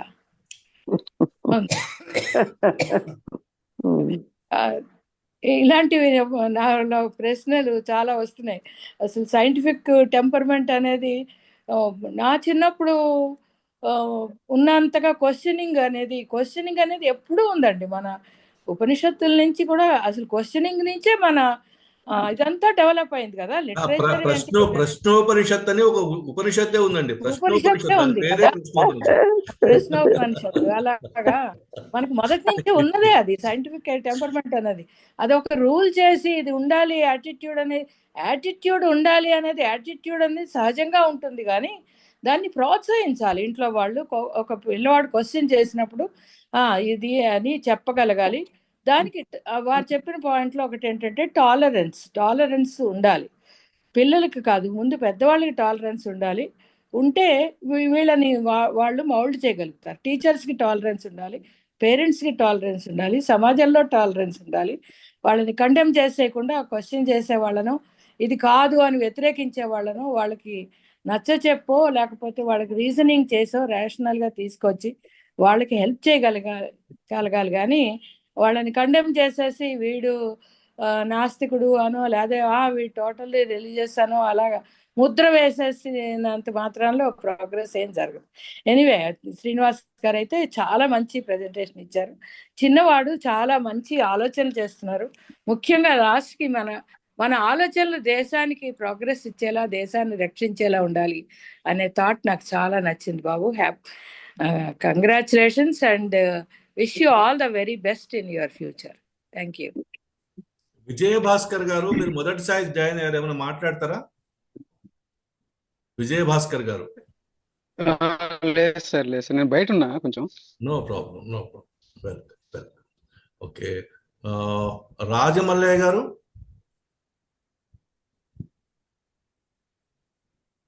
మీరేమైనా మాట్లాడతారా? మురళీధర్ గారిని మర్చిపోయావు. సారీ. అవును డాక్టర్ మురళీధర్ గారు. సీక్వెన్స్ తప్పేటప్పటికి ఇదే సార్. ఇప్పుడు మీరు సైంటిఫిక్ టెంపర్ అన్నారు, ఒక చిన్న సీక్వెన్స్ తప్పేటప్పటికి మొత్తం టెంపరే పోయింది.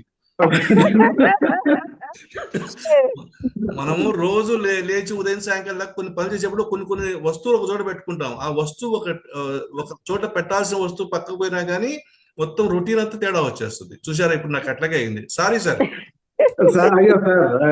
గుడ్ ఈవినింగ్ సార్, రవికుమార్ గారు, for introducing Srinivas Pavan Kumar to our esteemed group సిఎస్డికి. అంటే ఇట్లాంటి యంగ్స్టర్స్ మాత్రం డెఫినెట్ గా ఇక మనకైతే అవసరము. ఎందుకు అని అంటే జనవిజ్ఞాన వేదికలో పనిచేసి, జనవిజ్ఞాన వేదిక కంటే ముందుగా విద్యార్థి సంఘాల్లో పనిచేసి, విద్యార్థి సంఘాల్లో పనిచేస్తున్నటువంటి క్రమంలో కమ్యూనిస్ట్ పార్టీలో పనిచేసి, ఇంత బ్యాక్గ్రౌండ్ ఉన్నటువంటి మా మిత్రులు డాక్టర్లే, అంటే పేర్లు చెప్పకూడదు కాబట్టి చెప్పాను, డాక్టర్లే కేసులు ఒకటే ఇన్ఫెక్ట్ అవుతూ ఉంటే ఎందుకు ఇట్లా ఇన్ఫెక్ట్ అవుతున్నాయని చెప్పేసి సైంటిఫిక్ గా అనలైజ్ చేసి దానికి పరిష్కారం దొరక్క తిరుపతి మొక్కను వస్తే బాగుంటుంది అని చెప్పేసి అంటే ఇట్లాంటి ఇదనేది అంటే ఎందుకు ఈ రకంగా జరుగుతుంది అన్నటువంటిది తీవ్రంగా ఆలోచన అంటే నేను మామూలు వ్యక్తుల గురించి మాట్లాడడం లేదు. జనవిజ్ఞాన వేదికల్లో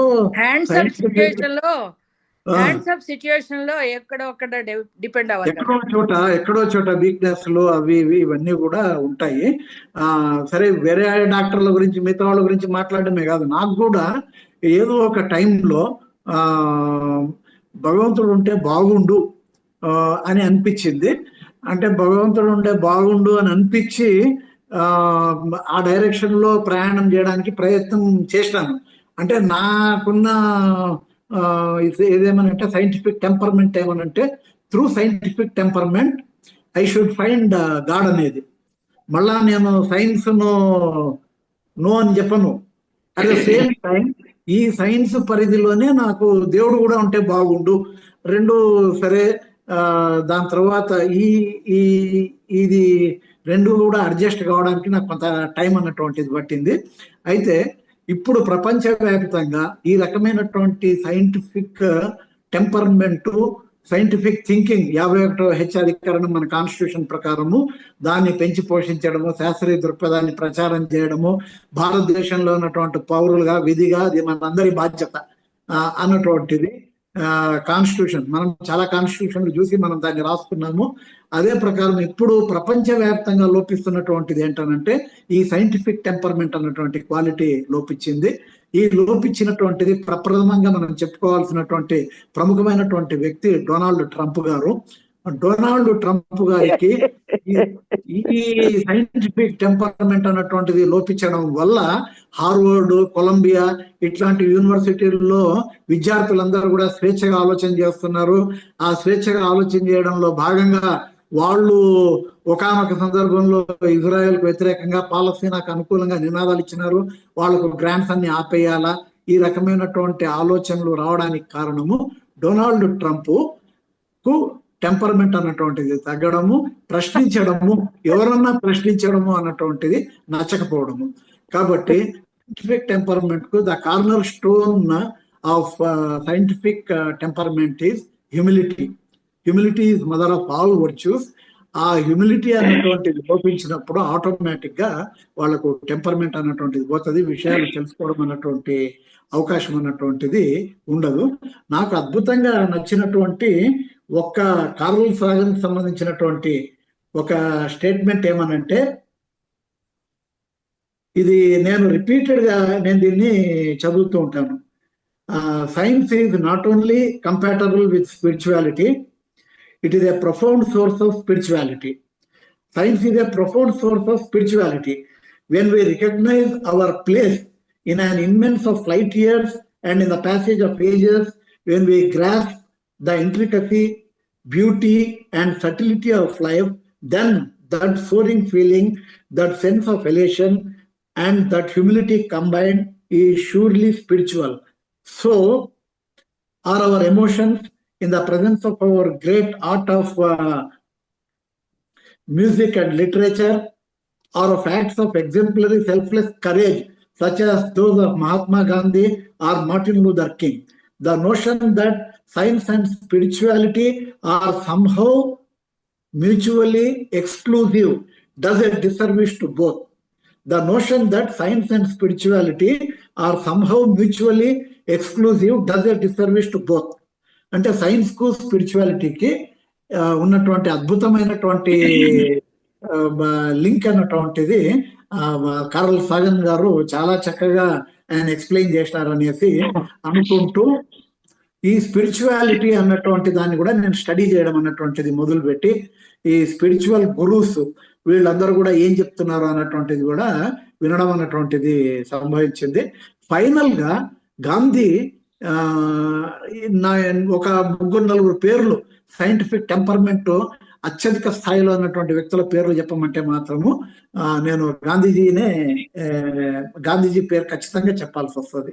ఎందుకు అనంటే ఒక పక్క ఆయన మిగతా మూఢనమ్మకాలతో పునారెల్లుతున్నటువంటి సమాజము, కుటుంబ సభ్యుల మధ్యలో ఉంటూ కూడా సైంటిఫిక్ గా, పొలిటికల్ గా, పర్సనల్ లైఫ్, ఫుడ్ వీటన్నిటి విషయాల్లో కూడా ఆయన ఆచరించినటువంటిది చూపించినారు.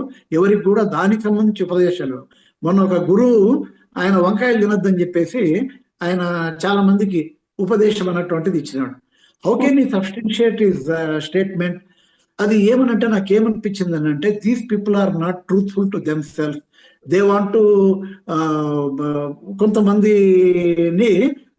కొంతమంది వాళ్ళని ఫాలో కావడంలోనే వాళ్ళకు సంబంధించినటువంటి ఎగ్జిస్టెన్స్ అన్నటువంటిది ఉంది అని గుర్తించినప్పుడు వాళ్లకు చెప్పుకోవడానికి కొన్ని విషయాలు ఉండాలి. కాబట్టి ఈ వాళ్ళని వాళ్ళు సద్గురువులాగా ప్రాపగేట్ చేసుకుంటూ సమాజాన్ని భ్రష్టు పట్టిస్తున్నారు.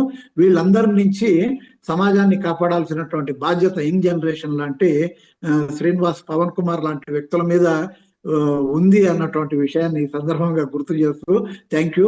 It is really wonderful session అండి. ఇక మరింతగా మనం మాట్లాడుకోవడానికి ఒక మంచి వ్యక్తిని పవన్ కుమార్ ను మాకు పరిచయం చేసినందుకు రవికుమార్ గారికి మరొకసారి ధన్యవాదాలు తెలియజేస్తున్నా. Thank you sir. కొద్దిగా ఎక్కువ టైం తీసుకున్నా ఏమనుకోవద్దండి. Thank you. రాజమల్లయ్య గారు మీరు అన్మ్యూట్ అయ్యారు, మాట్లాడతారా? సార్ అందరికీ నమస్కారం సార్. నమస్తే అండి. కొంచెం నేను నాది టెక్నికల్ ఇష్యూ కనుక కనపడలేను. No issues.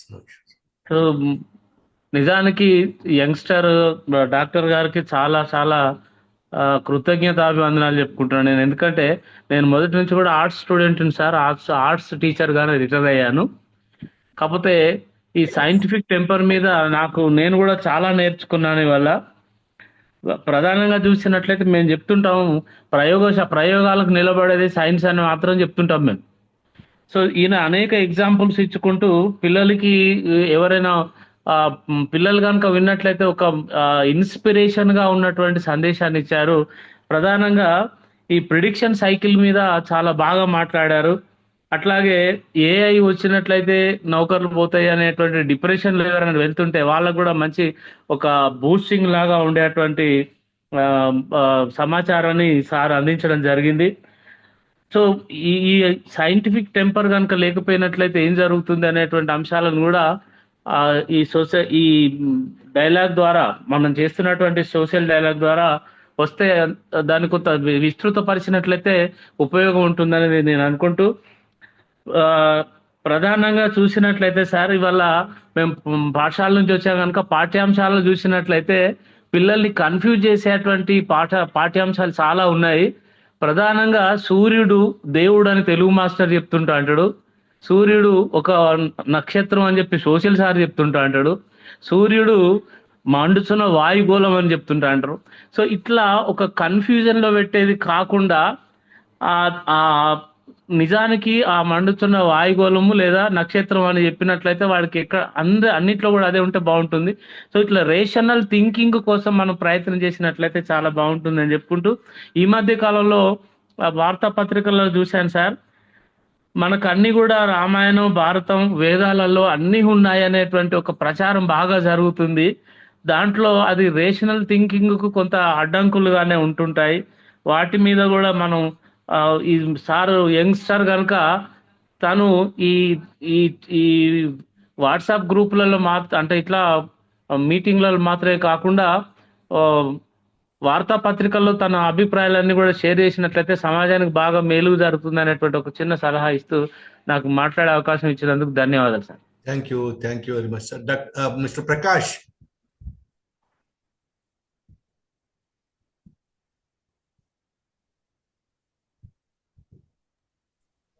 Thank you Srinivas, చాలా బాగా చెప్పారు.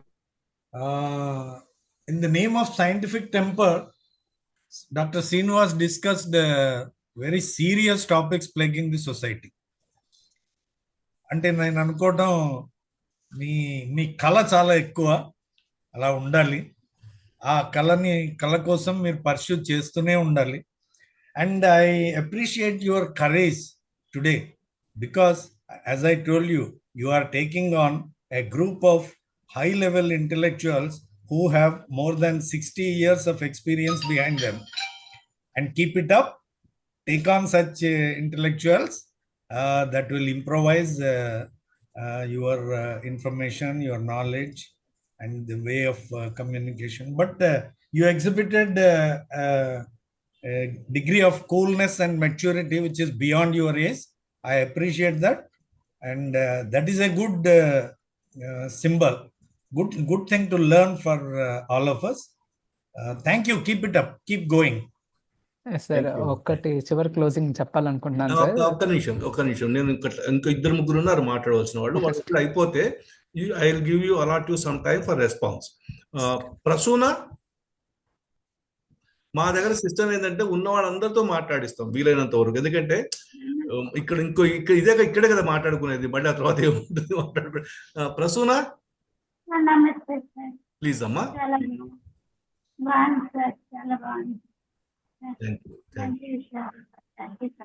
Thank you. జిఎస్ రావు గారు గుడివాడ అని ఉన్నారండి, మాట్లాడతారు ఎవరన్నా? జిఎస్ రావు గారు Gudivada. Sir good evening sir. Please. నేను కొంచెం లేట్గా జాయిన్ అయ్యాను సార్. కృష్ణమోహన్ సార్ షేర్ చేశారు నాకు ఇది. చాలా సంతోషం. మీలాంటి పెద్దల్ని చక్కగా అంటే వింటుంటే, అంటే ఈ రెస్పాన్సెస్ ఇచ్చే టైంలో నేను జాయిన్ అయ్యాను సార్. కానీ చాలా చక్కగా మీరు ఎంత ప్రేమతో చెప్పిన స్పీకర్ గారు ఏం చెప్పారో, అంటే తర్వాత అయినా తెలుస్తుంది రికార్డింగ్ ఇది, కానీ చక్కటి ఎనాలిసిస్ జరుగుతుందండి. చాలా సంతోషం. ఇందాక సార్ చెప్పిన ఒక సార్ అన్నారు, అదే మన రాజగోపాల్ గారు, గ్రేట్ టు హెచ్ఎం రిటైర్డ్. వీటిల్లో ఇప్పుడు నిజంగానే కొన్ని సూర్యుడు ఇప్పుడు మేషరాశిలో ప్రవేశిస్తున్నాడు అనేది అని అంటంతో, సూర్యుడు ఒక పక్కన స్టాటిక్ స్టార్, అది దానికి మనం దాని చుట్టూ తిరుగుతున్నాం, భూమి తన చుట్టూ తాను తిరుగుతూ సూర్యుని చుట్టూ తిరుగుతుంది అనేది మన తాలూకా ఉన్నటువంటి సోలార్ సిస్టంలో ఉన్నటువంటి యాక్చువల్ మనం అనుకునేటటువంటి నిజం అని అనుకోవాలి. కానీ దానికి సంబంధించి సూర్యుడు కదులుతున్నట్టుగా మన యొక్క లిటరేచర్ ఇదంతా ఉండటం వల్ల మన బిడ్డలకి ఒకవేళ ఏదన్నా మనం రాంగ్ సైన్ ఏమన్నా ఇస్తున్నామా అనేది నాకు ఎప్పటి నుంచో ఒక రకమైన ఇది సార్. అది దాన్ని ఈ రోజున మీతో షేర్ చేసుకునే, పెద్దలతో షేర్ చేసుకునే అవకాశం కలిగినందుకు చాలా ఆనందంగా ఫీల్ అవుతూ, ఇటువంటి platform centre for social dialogue చాలా చక్కటి ప్లాట్ఫామ్లో మాట్లాడే అవకాశం ఇచ్చినట్టు అవధానం రవికుమార్ గారికి ప్రణమిల్లుతూ థ్యాంక్ యూ వెరీ మచ్. నమస్కారం అండి. Thank you very much for your participation. Please keep participating regularly. Will be very happy. Vijayabhaskar గారు, మీరు 1 నిమిషం మాట్లాడతామన్నారు, 2 నిమిషాలు కూడా మాట్లాడొచ్చు. You are welcome. విజయభాస్కర్ గారు. సార్ అందరికీ నమస్తే సార్. వినపడుతుందా? శుభ్రంగా వినపడుతున్నారు, కనబడలేదు. ఓకే సార్, నేను కొంచెం బయట ఉన్నా, అందుకే వీడియో. Welcome welcome. చెప్తున్నారు కదా, అంటే మన మూఢనమ్మకాలు పూర్తిగా వెళ్ళాలని, అట్లా కాకుండా మనకు హిస్టరీ, మన అదే హ్యూమన్ హిస్టరీ చాలా లక్షల సంవత్సరాల నుంచి ఉంది కదా. అప్పుడు ఒపీనియన్స్ మారుతా వచ్చాయి, అవి మనం తెలుసుకోవాలి. ఇప్పుడు సూర్యుడు నక్షత్రమా కాదా, లేకుంటే అది దేవుడా, అట్లా కాకుండా మన పాత ఒపీనియన్స్ కూడా తెలుసుకోవాలి కదా. మనం బెటర్ థాట్కి వచ్చాం అంతే. అదంత తప్పు అని, లేకుంటే వాళ్ళని కొంచెం అదే మూఢనమ్మకాలని అట్లా అనకుండా, ఇంతకుముందు అట్లా అనుకున్నాం, ఇప్పుడు మనకు బెటర్ ఐడియా వచ్చింది ఇన్స్ట్రుమెంట్స్ వల్ల, అట్లా లేకుంటే లాజికల్ థాట్ వల్ల అట్లా చెప్తే కొంచెం కన్వీనియన్స్ గా ఉంటుంది. మన పుస్తకాలు కూడా అట్లే ఉండాలి. మన ఒక గ్రాడ్యువల్ చేంజ్ మనకు థాట్ ప్రాసెస్ లో వచ్చింది అన్నట్టుంటే అప్పుడు ఈజీ అవుతుంది. సైంటిఫిక్ థాట్ అని డైరెక్ట్ చెప్తే అది మతానికి వ్యతిరేకంగా అవుతుంది కదా. మతానికి అని కాదు, ఎక్కువ మంది ఒపీనియన్ ని మనం మీరందరూ ఫూల్స్ అనే ఇండైరెక్ట్ గా చెప్తున్నాం మనం వాళ్ళకి. అట్లా కాకుండా ఈ గ్రాడ్యువల్ చేంజ్ వచ్చింది థాట్ ప్రాసెస్ లో అని అట్లా చెప్తే ఈజీ ఉంటుంది అనుకుంటున్నాను. ఇప్పుడు మనకు ఈ ఏమంటారు, ఈ ఇండియన్ సైంటిఫిక్ దీంట్లో తొలి ఆస్ట్రానమీ ఫేమస్ ఒక సైంటిస్ట్ ఉన్నారు, భాస్కరాచార్యకి ముందు ఒక ఆయన ఉంటారు. ఆయన అవును. ఆయన ఒక మాట అంటారు ఆయన గురించి, అంటే నిజమని కాదు, ఒక మాట ఏమంటారంటే, ఆయన భూమి గుండ్రంగా ఉంది, అది తన చుట్టూ తాను తిరుగుతోంది, సూర్యుడి చుట్టూ కూడా తిరుగుతోంది అని నాకు తెలుస్తోంది, కానీ నేనున్నటువంటి ఈ సమాజంలో ఇది చెప్తే విని తట్టుకోగలరా అంటారట ఒకసారి. ఇప్పుడు అంటే ఆయన 3rd సెంచరీయో 2nd సెంచరీయో సైంటిస్ట్ ఆయన. ఇది ఎక్కడో ఒక చోట రికార్డ్ అయి ఉంది ఎక్కడో. అంటే నిజమే, నాకు అర్థం అవుతోంది, భూమి వీళ్ళన్నట్టుగా బల్లపరుపుగా లేదు, ఇది గుండ్రంగా ఉందని, ఇది తన చుట్టూ తాను తిరుగుతోందని, ఇది సూర్యుడు చుట్టూ తిరుగుతుంది నాకు అర్థం అవుతోంది, కానీ ఈ సమాజానికి చెప్పి వీళ్ళు షాక్ అవుతారేమో అన్నట్టుగా ఒక భావన చెప్తారట. ఆర్యభట్ట నుంచి వచ్చిన ప్రస్తావనలో. ఇది స్టోరీ ఎంతవరకు నిజమో గానీ దాంట్లోంచి నేర్చుకోవాల్సిన లెసన్స్ అయితే చాలా ఉన్నాయి. అంటే సమాజానికి సైంటిఫిక్ ఎడ్యుకేషన్ ఎలా తీసుకెళ్లాలనేది కూడా ఒక సైంటిఫిక్ మెథడ్ కావాలి. అది మీరు చెప్పిన ఈ suggestion is well taken Vijayabhaskar Reddy గారు. Thank you very much for your intervention. Thank you. ఇంకా సరోజినీ దేవి గారు. సార్, చిన్నవాడైనా పవన్ కుమార్ గారు చెప్పిన విషయం నేను అసలు ఫస్ట్ టాపిక్ చూసినప్పుడు ఏంటిది, టెంపర్ ఏంటి, సైంటిఫిక్ ఏంటి, ఇది దేనికి సంబంధించి అని అసలు నాకు అర్థం కాలా. వచ్చి ఆయన గారు, నేను కొద్దిగా లేట్గా జాయిన్ అయ్యాను, కానీ మీ అందరి యొక్క ఎక్స్ప్లెనేషన్స్ తోటి ఆ టాపిక్ ఏంటి, దాని గురించి ఎట్లా ఉంది ఏంటి అనేది మాత్రం నేర్చుకున్నా. అది మాత్రం అబ్బాయి కుర్రోడైనా కూడా చాలా బాగా చెప్పాడు. ఎంత అంటే నాకు చాలా నచ్చింది అతని ఎక్స్ప్రెషన్ కానీ, ప్రశాంతత కానీ, చెప్పటం కానీ. తర్వాత మీ ఎక్స్ప్లెనేషన్ కూడా చాలా బాగా నచ్చింది రవికుమార్ గారు. అందరూ చెప్పింది చూశాక నేర్చుకున్నాను అనిపిస్తుంది. సుధీమతి గారు కూడా బాగా చెప్పారు, నా మనసులో భావాలు చాలా చెప్పారు ఆవిడ కూడా. థ్యాంక్స్ అండి. గురుమూర్తి గారు, I think you are the last person remaining. Yes, sir. Because you have joined late, I am asking. Yes, sir. Yeah, sir. Good evening to all. అండి, నేను లాస్ట్ కి జాయిన్ అయ్యాను. ఈ స్పీకర్స్ మన వీళ్ళు రెస్పాండ్ అయ్యేటప్పుడు సార్ ఎవరైతే key speaker ఉన్నారో వారి మాటలు వినలేదు. అయితే సైంటిఫిక్ టెంపర్ అనేటువంటి దాని విషయంలో మేము అది ఒక 30 ఏళ్ళు దాని మీద ప్రయత్నాలు చేసినాం కదా. అంటే టీచింగ్ లో ఉన్నాం కదా, టీచింగ్ లో ఎప్పుడు వచ్చే దాని గురించే ఉండేది. ప్రధానంగా నేనేమంటున్నానంటే, ఇప్పుడు టైం ఎక్కువ లేదు కాబట్టి ఒక 2 నిమిషాలు చెప్తాను. ఇప్పుడు ఇది సైంటిఫిక్ థింకింగ్ అనేది డెవలప్ చేసుకోవడం లోపల ప్రధానంగా ఏంటంటే, ఫస్ట్ మనిషికి తనకు సంఘర్షణ రావాలి. అసలు ఏం సంఘర్షణ రావాలంటే, అతని హృదయానికి అతని మెదడుకి సంఘర్షణ రావాలి. నేను ఈ మధ్యలో ఒక కవిత్వం రాశానండి, జ్ఞానోదయ సామర్థ్యాలని. జ్ఞానోదయ సామర్థ్యాలతోని మనం ఏవైతే మనకున్నటువంటి అవయవాల సామర్థ్యాలని మనం నిజంగా అనుకుంటున్నాం, అంతకంటే ఎక్కువ మెదడు సంశ్లేషణ విశ్లేషణ చేయగలిగి ఉండాలి. అసలు మెదడు సంశ్లేషణ విశ్లేషణ స్థాయికి పోకపోతే సైంటిఫిక్ థింకింగ్ రాదు. అంటే మనం చూసింది నమ్మడం అంటే అది నమ్మకం అవుతుంది. మళ్ళా చూసింది నమ్మడం కాదు, చెప్పింది నమ్మడం కాదు. ఇప్పుడు చేస్తున్న అన్ని తప్పులు జరుగుతాయి. అంటే సొసైటల్ లెవెల్లో చాలా ప్రాబ్లమ్స్ ఉన్నాయి ఇది సైంటిఫిక్ టెంపర్ సంబంధించినటువంటి.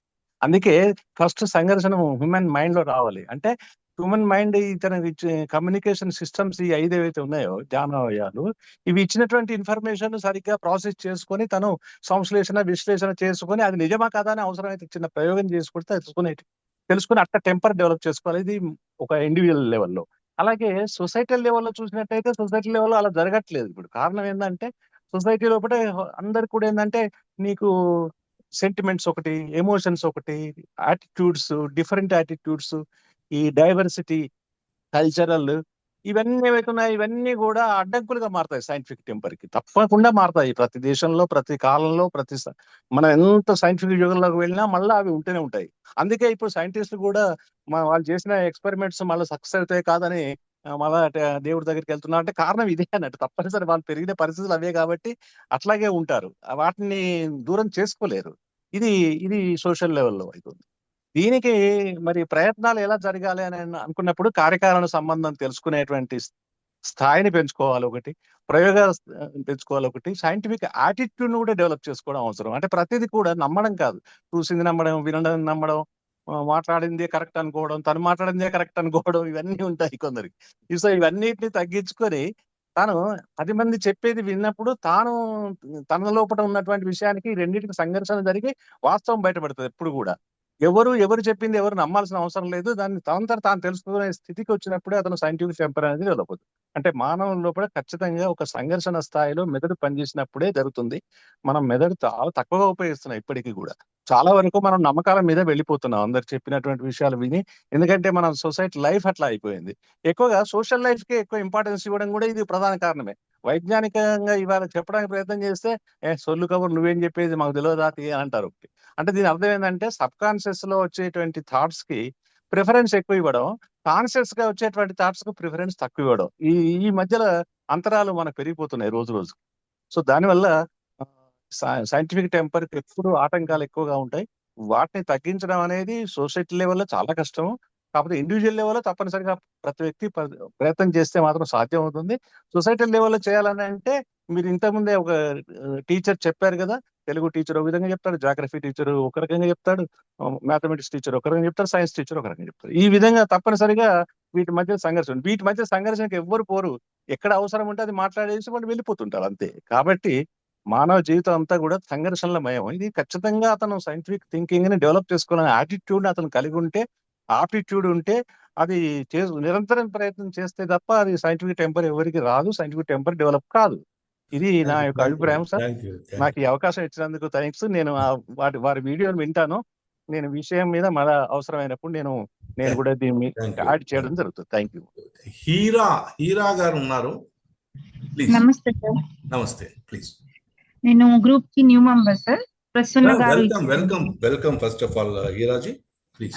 సార్ నాకు ఒక చిన్న డౌట్ ఏంటంటే, పవన్ సార్ చెప్పినట్లు ఇప్పుడు ఈ సైంటిఫిక్ టెంపర్ ద్వారా నెగిటివ్ పీపుల్ ని ఎట్లా అప్రోచ్ అవ్వాలి అండ్ వాళ్ళతో మాట్లాడేటప్పుడు మనం ఎట్లా బిహేవ్ చేయాలి, అది ఫ్యామిలీ అయినా సొసైటీ అయినా. ఇప్పుడు ట్రూత్ కి ఒక వాల్యూ అన్నది లేదు. మనం ఎంత నిజాయితీగా ఉన్నా ఏం చెప్పినా కూడా నమ్మడానికి మనుషులు రెడీగా లేరు అనమాట, ఈవెన్ ఎనీవన్ అయినా సరే. సో అలాంటి పీపుల్ తో ఈ సైంటిఫిక్ టెంపర్ మైండ్ సెట్ పెట్టుకొని మేము ఎట్లా ఉంటే వీ కెన్ విన్, అంటే లైఫ్ లో మనం ఓకే మనము హ్యాపీ వాళ్ళు హ్యాపీ ఉండాలన్న టాపిక్ ని ఎట్లా క్రియేట్ చేయాలనేది ఒకసారి ఎక్స్ప్లెయిన్ చేయగలం. హీరా గారు, మా శ్రీనివాస్ పవన్ దీని మీద రెస్పాండ్ అయ్యే ముందు నేను మీకు ఒక చిన్న కాంట్రిబ్యూషన్ చేస్తాను. 1960s లో ట్రాన్సాక్షనల్ అనాలిసిస్ అనే ఒక సబ్జెక్ట్ వచ్చింది హ్యూమన్ డిస్కషన్ లోకి. అందులో 2 పుస్తకాలు చాలా ఇంపార్టెంట్ పుస్తకాలు. ఒకటి I am okay you are okay, తర్వాత రెండో పుస్తకము I think games people play. ఈ 2 మీకు ఒక డిఫరెంట్ అప్రోచ్ని ఇస్తాయి. అప్పుడు అపోనెంట్ని, అంటే మీరు నెగటివ్ గా మాట్లాడే వాళ్ళతో ఎలా డీల్ చేయాలి అనే దాని మీద ట్రాన్సాక్షనల్ అనాలిసిస్ అనేటువంటి, అంటే సైకాలజీలోనే ఒక వింగ్ గా డెవలప్ అయింది. అది చాలా బాగా ఉపయోగపడుతుంది. మీకు ఓపిక ఉంటే ఎప్పుడైనా సరే దానికి సంబంధించిన ఒక 4 ప్రధానమైన పుస్తకాలు ఉంటాయి. నేను 2 సైట్ చేశాను, ఇంకా 2 ఉన్నాయి దాని మీద. అవి కూడా వీలైతే మీరు ట్రై చేయండి. సార్ మళ్ళీ ఆ పుస్తకాలు ఒకసారి చెప్పండి sir. I am okay you are okay ఒకటి, పుస్తకాల పేరు సార్ చెప్పండి. I am okay you are okay ఒక పుస్తకము, గేమ్స్ పీపుల్ ప్లే అనేది ఇంకొక పుస్తకము. ఇంకొక 2 పుస్తకాలు ఉన్నాయి, నేను తర్వాత వాటిని మీకు ఎప్పుడో. How to win friends and influence. అది దీంట్లోకి రాదు. టీఏలో వచ్చేటువంటి 2 పుస్తకాలు I am okay you are okay, Shiv Khera book, అవన్నీ కాదు. I am okay you are okay ఒకటి, గేమ్స్ పీపుల్ ప్లే ఒకటి అండి. ఈ 2 చాలా ఇంపార్టెంట్. ఇవి మీకు ఈ నెగటివ్ గా మాట్లాడే వాళ్ళతో ఎలా డైలాగ్ చేయాలనే దాని మీద చాలా అద్భుతమైన రీసెర్చ్ వర్క్స్ అది. సో ఇప్పుడు మనకు దాదాపు అందరూ అయిపోయినట్టున్నారండి మాట్లాడవలసిన వాళ్ళందరూ కూడా. So now I revert back to Srinivas Pavan. I'm sorry, కొంత ఇవాళ లేట్ అయింది. ఎందుకంటే టాపిక్ అలాంటిది. మీరు మాట్లాడిన తీరు కూడా చాలా మందిని ప్రొవోక్ చేసింది మాట్లాడడానికి. అంటే this is the correct approach. మీరు ఎంతో బ్యాలెన్స్డ్ గా మాట్లాడడం వల్ల మీ దగ్గర నుంచి సమాధానాలు వస్తాయన్న నమ్మకం కూడా పెరిగింది మీ మీద. So thank you very much. Now you can take about 6 to 8 minutes time for explaining the things. Then we go for the end of the session. At least by 8 కి ఎండ్ చేయాలి మనం. Thank you very much. నా పరిమితుల్లో నా అనుభవాన్ని బట్టి, నా ఎక్స్పీరియన్స్ని బట్టి నేను సమాధానాలు నాకు తెలిసినవి చెప్తున్నాను సార్. పెద్దల అనుభవజ్ఞులు ఏమైనా ఉంటే కరెక్ట్ చేస్తారని కూడా ఆశిస్తున్నాను నేను. ఒక్క నిమిషము, మీ గురువు గారు డాక్టర్ కె అశోక్ రెడ్డి గారు మీకు మెసేజ్ పెట్టారు. Please convey my congratulations and best wishes to him on behalf of myself, on behalf of me. Then my thoughts are also aligned with yours. A person can have scientific temper and at the same time spirituality too.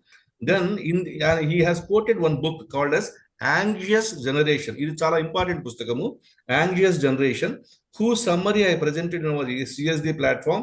Author is a firm view that spirituality is the best antidote for today's narcissism, selfishness, etc. He also refers to this excellent book, How God Works. Inko pustakam kuda refer chesaru, How God Works anedi, written 1 or 2 years ago. If possible, share my views with the attendees also. Ani me sir message better, I have shared. I fulfill my duty. Okay sir, thank you sir. And first thing, religious నేమా scientific నేమా అనే పాయింట్కి వస్తే, ఆ name అనేది పక్కన పెడితే ఈ మాట అయితే నిజమని నేను నమ్ముతున్నా. మాటలు మనల్ని సైకలాజికల్గా ఇన్ఫ్లుయెన్స్ చేస్తాయి అని. సో మాటల్లో పదాలు ఎలా ఉంటాయో పేర్లో పదాలు కూడా ఫర్ ష్యూర్ అది పాజిటివ్గా కానీ నెగిటివ్గా కానీ మనల్ని వైబ్రేట్ చేస్తాయి. నేమ్ అనేది జస్ట్ మన ఆ పర్సన్ ఐడెంటిఫై చేయడానికి, ఆ నేమ్ మనం పిలిచినప్పుడల్లా whenever some vibration is passing. జనరల్గా మేము అల్ట్రాసౌండ్ ఎగ్జామినేషన్ చేస్తాము, యాజ్ ఎ డాక్టర్స్గా చెప్తున్నాను. అల్ట్రాసౌండ్ ఎగ్జామినేషన్ చేసినప్పుడు ఖచ్చితంగా సౌండ్ వైబ్రేషన్స్ అనేవి పాస్ అయితేనే మేము ఆ ఇమేజ్ని చూడగలం. సో ఐ ఫీల్ మనం మాట్లాడేటప్పుడు కూడా మన పేరు అనేది ఒక వైబ్రేషన్ ఫ్రీక్వెన్సీ ఉంటుందన్నమాట. సో ఆ వైబ్రేషన్ ఫ్రీక్వెన్సీని అందరూ మనల్ని పిలుస్తూ ఉంటే రెగ్యులర్గా ఎందుకు ఇన్ని చూసి పెడతారు? ఐ ఫీల్ ఇస్ ఆ ఫ్రీక్వెన్సీకి మనం అబ్జర్వ్ అవుతామేమో.